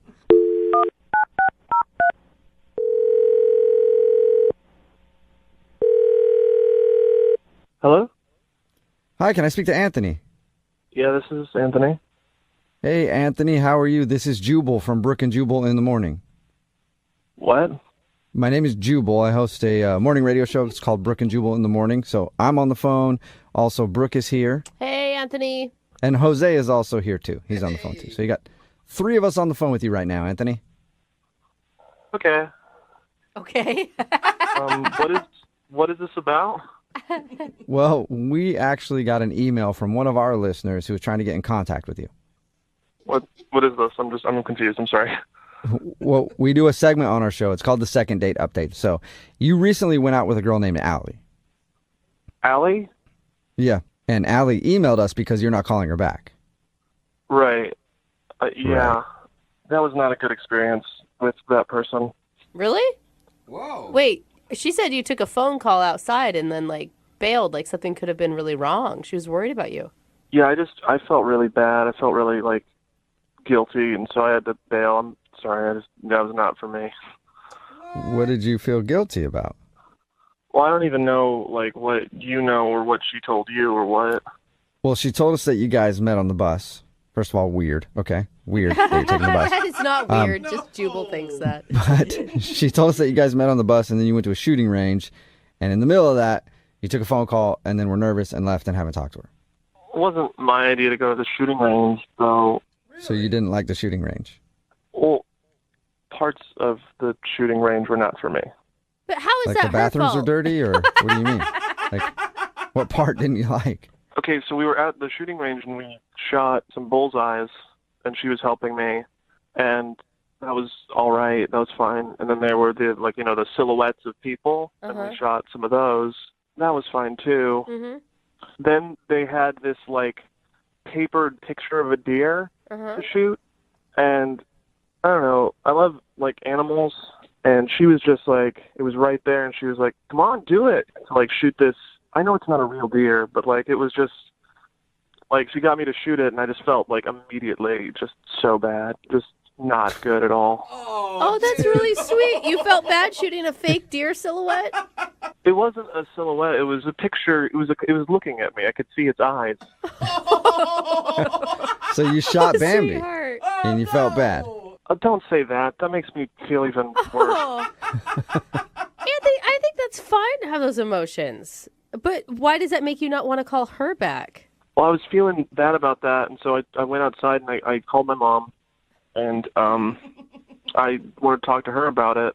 And I was like, I feel like I'm a bad person, and she said that, yeah, I am. Oh my gosh, she confirmed that you were a bad person? Well, yeah, I mean, the way she said it's like you start with paper deer, and then what's next, plastic deer, then it's just you're getting more normal until you hear real deer. You're just getting used to it. It's a slippery slope. It was a gateway deer is what you shot. She said it's probably a bad influence. So she thinks that Allie is a bad influence on you because she wants you to kill animals. My mom didn't raise me that way to shoot deer, paper deer, anything shaped like a deer. We loved animals. Okay. But you were cool shooting the silhouettes of people, just not the deer. Well, they didn't have faces. Oh, okay. That makes sense. They can't look at you, Jubal. It's just a black silhouette. That's true. Good point. Honestly, maybe it's just the way I was raised, but I think shooting a deer would hurt me more than shooting a person.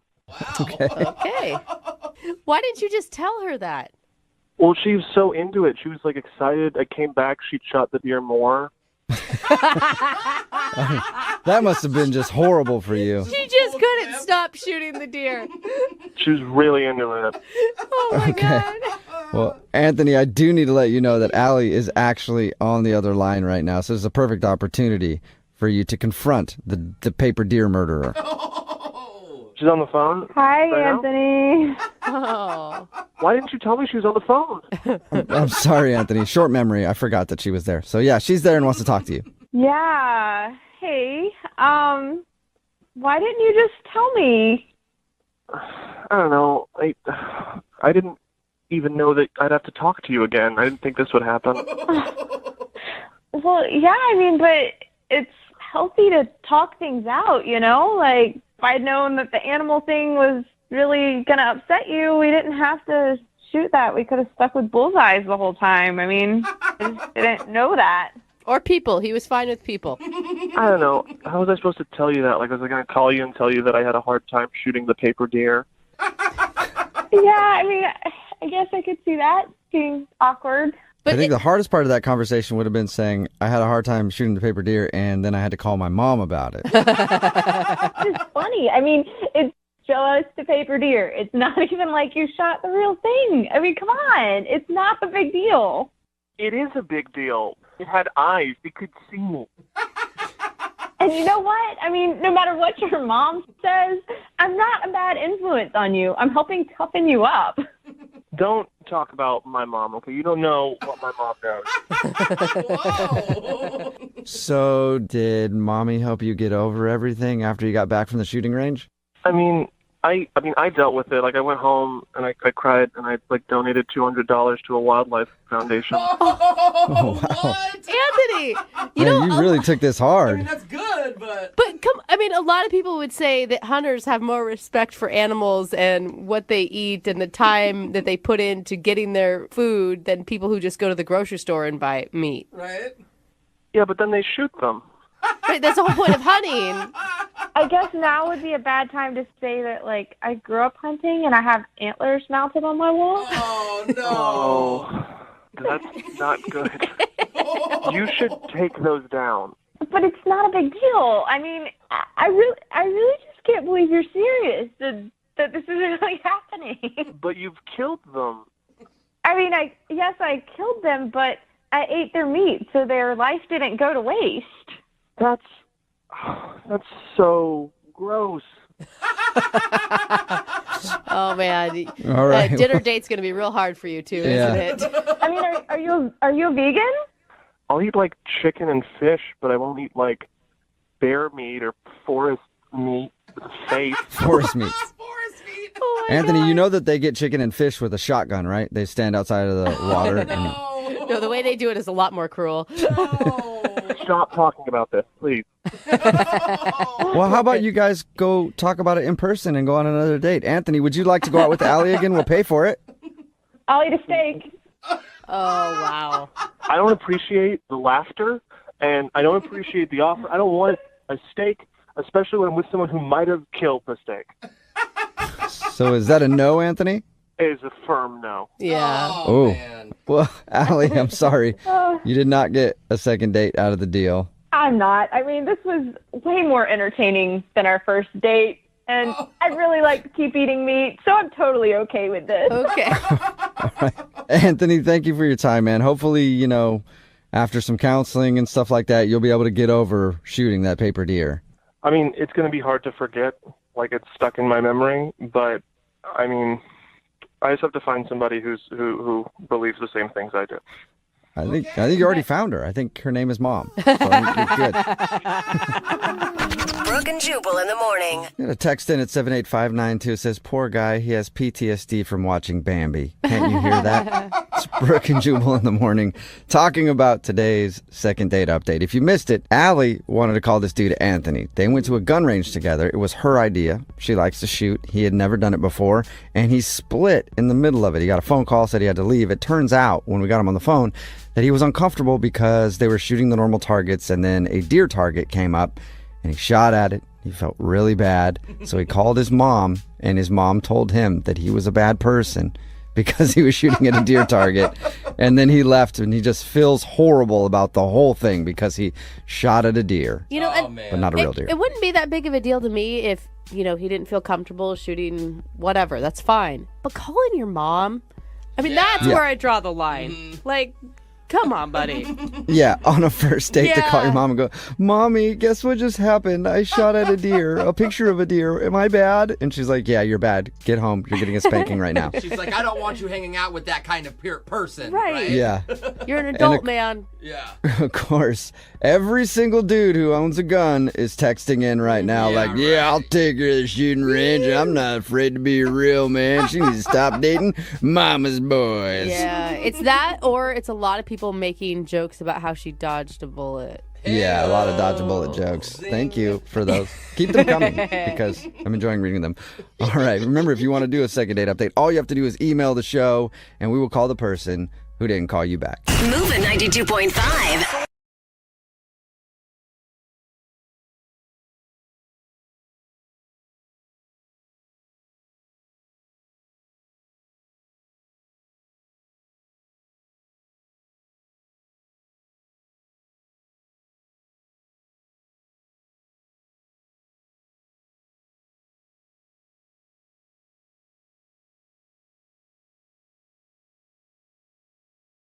Moving 92.5. Brooke and Jubal in the mornings. Second date update. Ava is on the phone to do a second date update today, and her email said that she went out on the best date of her life. Which, depending on her life, could either be really cool or really sad. I don't know. I have to learn more about her life first. Good point. Before I decide if that's a good thing. Ava, how are you? I'm good. How are you? Not too bad. Thank you for asking. So, you had the best date of your life, huh? I did. Yeah, it was amazing. I'd never been out with a guy like this ever. Okay. Have you been on a lot of dates to compare it to? Yeah, so I've been doing the whole dating app. I'm in that world, and they're all just really immature and always on their phone. The dude that you want to call today, what's his name? His name is Nathan. Nathan. All right. And what sets Nathan apart from the other dudes that you've been out with? Well, he is just really mature and has a full-time job, and he... That's all. Yeah, I love Best that. date of my life. The guy was kind of mature and worked full time. He was normal. Sweet. Yeah, that's where we've come, right? He's employed. Awesome. Yeah. Awesome. And I was just attracted to him right when I saw his profile picture. I love dogs, and so it was he and his dog. Oh, and always a good one to put for a guy. They know that we fall for that. Yes. We started messaging, and we agreed to hang out. So your expectations for this hangout were already really high going in. There was just something about the messages that I just felt like, okay, this guy has his life together. He was he has punctuation, and it's so sexy. Yeah. Slightly professional. Yeah. You could spell "you're" right, Yeah. which is cool. So how was the actual date with him, though? It was great. So he took the lead. He suggested a restaurant for us to go to. And it was really cool. You could see the planes, these small planes landing where we could eat. And it was just really just different and romantic. We didn't go to a pub or anything. Right. And then halfway through the meal, he told me he's actually a pilot. Oh, my God. Oh. You took your panties off right there and threw them at him, didn't you? He's got a good job. And he definitely doesn't sound like a douche, because a douche would lead with that right away. Yes, exactly. Yeah, I'm real busy. I'm a pilot. You know what that is? It's where I fly planes. That's true, though. Yeah, and I even asked him because I didn't see it in his profile or anything, and he said he just likes to kind of keep it on the down low. That is Right. cool. Because Good move. you don't want to be dated just so that someone can go on a free vacation. Right. And, a guy in a uniform, Yeah. It depends what kind of uniform. Like not fast really. fast food uniform, probably not getting you turned on as a pilot uniform. You know what I mean? Yeah, I don't think the fast food one would work out as well. Yeah, it's not quite the same. You guys get like a lot of calls about strange dates. And so like this wasn't a strange date at all because, okay, so we were having a great time. And then he asked me if I would like to experience flying a plane. What? Whoa. He's going to take you up in his plane right then? Yeah. So we flew over the city. It was so romantic. And it was around sunset time. Perfect. What, are you on The Bachelorette or something? That's amazing. That's what I felt like. Wow. You stayed the night at his house or something then, right? Brooke assumes. Well, I'm just saying, like, that is a lot of romance Like, not he to, earned like, it. make it happen. Oh, no, not on the first date. Okay. Oh. Wow. All right. So after he took you up in his plane, was that the end of the date, or did you guys, I don't know, do something else? Visit his castle or something? Well, the highlight was he asked if I wanted to, like, take control of the plane. And so I did. I mean, not for that long, but I did. It was so exciting. I mean, this all sounds perfect, and this guy is not calling you back. No. And, yeah, he was really respectful. We ended the date with a hug. And then we texted the day after. And he said he wanted to see me again. He so did. we made plans. Yeah, he did. Okay. So the day before, he rescheduled. So we pushed it back. Mm-hmm. And then he rescheduled again. Okay. And then it was like crickets. I didn't hear anything from him. And that sucks. So how long has it been since he responded to you? It's been about a week and a half. Oh, wow. All right. Yeah, he's definitely blowing you off for some reason. You can't think of anything? No, I mean, I think, we're both dating, so maybe there's someone else. Or maybe, he rescheduled twice. Like, maybe the momentum of the date just, like, fizzled out. Sometimes that happens where you get so much space between you and that great time you had that you kind of almost forget. It's like too much separation. Right. I don't know.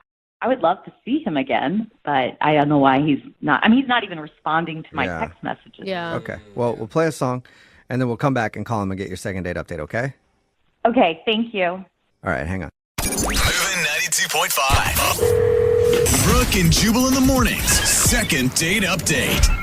If you're just joining us for today's second date update, Ava is on the phone, and she went out with a guy named Nathan. They had the best date of her life, she says. She went out with him, found out he was a pilot, and then after they went out to eat, he actually took her up in a plane, let her fly it for a little while, and then they landed, said goodbye, texted for a little bit, and then he just dropped off the face of the earth, and she hasn't heard from him.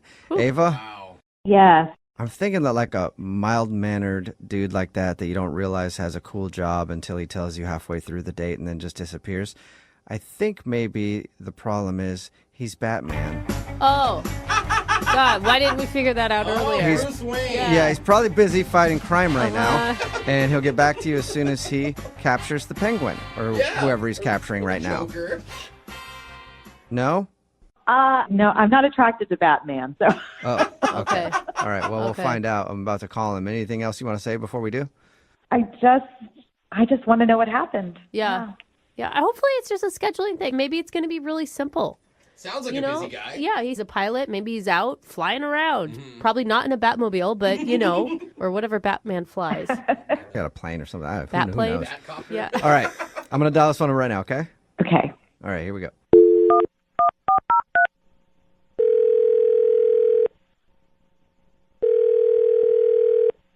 Hello? Hi, may I speak to Nathan, please? Yes, this is he. Nathan, what's up, man? How are you? This is Jubal from Brooke and Jubal in the morning. It's a radio show. Why are you calling me today? Just checking in. See how you're doing. Checking in. Yeah. I don't know any of you guys. I know you Hi, don't. Nathan. Nathan, I'm calling you today because we do a segment on our show called the Second Date Update. Have you ever heard of anything like that? I know of things like that. Oh, this is awkward. I mean, do you need me to say something or do? I mean, I don't understand. Why did you guys call me? I'll explain. So the second date update is where if you go out on a date with somebody and then end up not talking to them after, they can email us to get you on the phone and find out what happened. So we got an email about you from a girl named Ava. Oh, okay. Okay. Oh, And boy. She told us all about your date and said it was honestly one of the best dates of her life, if not the best date of her life. Not to put And any... then you guys were scheduling another date, and you rescheduled twice, and then you just haven't talked to her for like a week and a half. So she's wondering if something went wrong. Look, I'm glad that she had a good time. I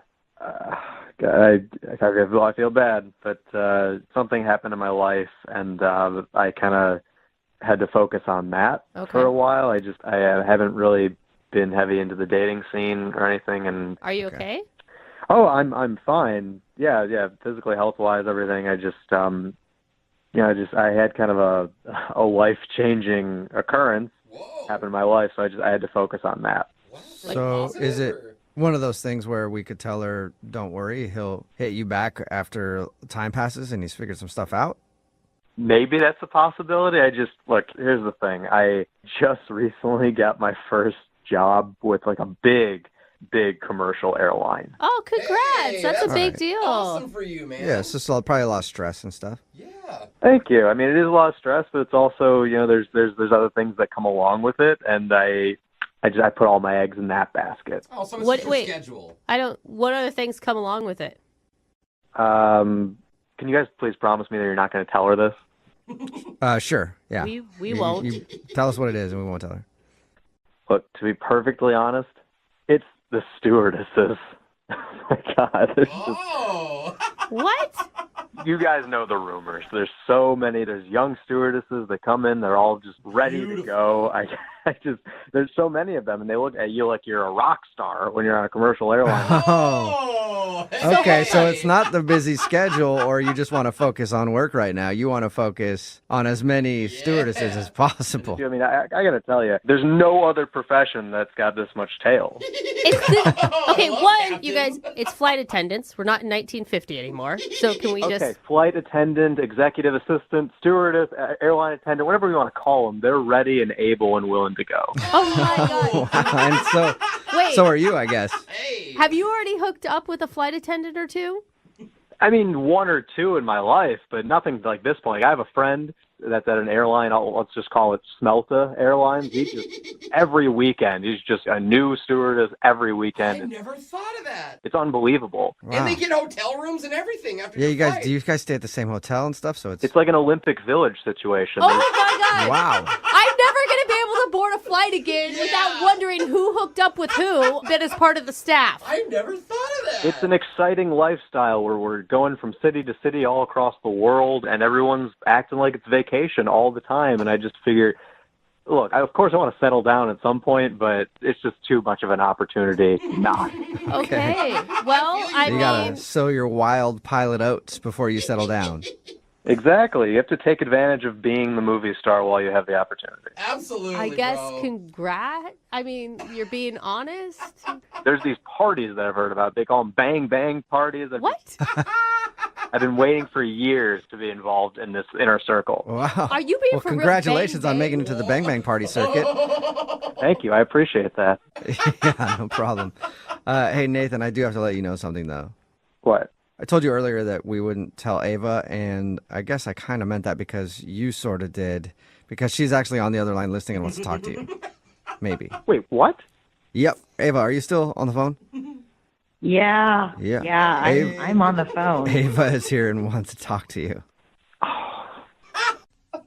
I'm like speechless.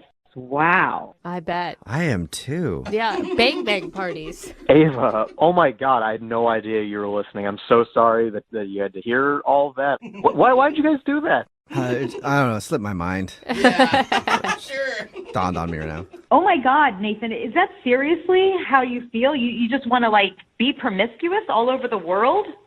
Well, come on, it's not all that I want to do. That's not who I am. Okay, it's an opportunity. You got to jump on it. It's like going skydiving or going to Australia. You have to be able to live life to the fullest. Come on, if you were in my position, you would jump on that. No, I would not, okay? What you do is who you are. And when you hung out with me, you said you wanted kids. You wanted to settle down. I mean, who was that person? That's still You're this person. That's just this person in maybe 5 or 10 years from now. Well, you left that out. You should have put that in. Well, I'm putting it in now.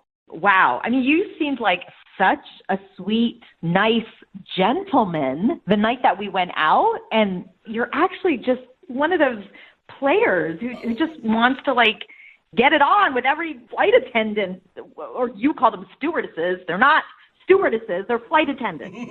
Ava, I'm not a player, okay? A player is someone that dates multiple people at the same time. I don't do that. I have respect for women in that regard, okay? I'm single when this is happening. You just went on about an Olympic Village? What are you talking about? Everyone's single when that's happening. I gotta say, Ava, he has a point. I mean, he didn't know that this was going to happen, and now he just wants to be totally single and hook up with other totally single people. Right, but I just don't understand why you just couldn't tell me that after we went out on a date. Mm-hmm. I don't know why you couldn't have just said you don't want to get into anything serious. Why did you have to, disappear? Look, I just got my first job with, a big commercial airline. And I wanted to focus on that. Honestly, I'm just so disgusted. I mean, you seemed like a really nice person, and I guess I was wrong. I understand you're upset, but I mean, I'm about to go on this venture and then be flying a lot. I'd be happy to put you into the rotation. Oh my God. Wow. Whoa. That is bold, sir. You just proved my point, okay? Oh, wow. Well, that being said, Nathan, would you like to go on a second date with Ava? We'll pay for it. Good timing. Yeah, I think that was the perfect time to ask. Yeah, I don't want to be part of your bang bang rotation parties, okay? The Mile High Club, whatever you people call it. Well, it's your loss. I don't think I'm going to be able to go. Your loss. All right. Well, sorry, Ava, it didn't work out for you. Oh, man. No bang bang parties in your future, I guess. That's totally fine with me. I'm glad I know. Nathan, thank you for being honest with us. Continued success in your new job. Yeah, keep flying those friendly skies, I bro. mean, I guess you're doing it for the passion of flying, right? Absolutely. Yeah, sounds like it. Brooke and Jubal in the morning. A text in at 78592 says, I'm a pilot and I haven't heard of any bang bang parties. Maybe I'm flying with the wrong carrier. Yeah. It's Brooke and Jubal in the morning talking about today's second date update. If you missed it, Ava went out with an amateur pilot who took her on a private flight and even let her take control of his plane for 30 seconds. And she said it was the best date of her life. Well, when we got the dude on the phone, his name is Nathan, we found out that he just got hired by a big commercial airline. And now he's living it up and having bang bang parties with hot single airline flight attendants. He's a rock star in the Yeah. sky. So he said when they first met, he was just like a normal dude who was trying to get a job with a big airline, and he finally got it after they went out, and now he's just living the life of a captain having bang bang parties. Okay, man. which, by the way, he hasn't actually been to a bang bang party yet, from what I understand. right. He just thinks they're going to happen for him. Yeah. I think he's going to be disappointed. She was extremely disappointed that Nathan was acting completely different on their date than he actually is in real life. And he felt bad, but said he wants to take advantage of his opportunity and be wild and single Enjoy while what he you can. buddy. So he did mention that he would put Ava in his rotation if she was interested, though. Wow. I mean, Yeah. you know what? That is romantic. She said she wasn't interested in that, though, so no second date. Remember, if you want to do a second date update, all you have to do is email the show, and we will call the person who didn't call you back. Young Jeffrey's Song of the Week is coming up at 8:10.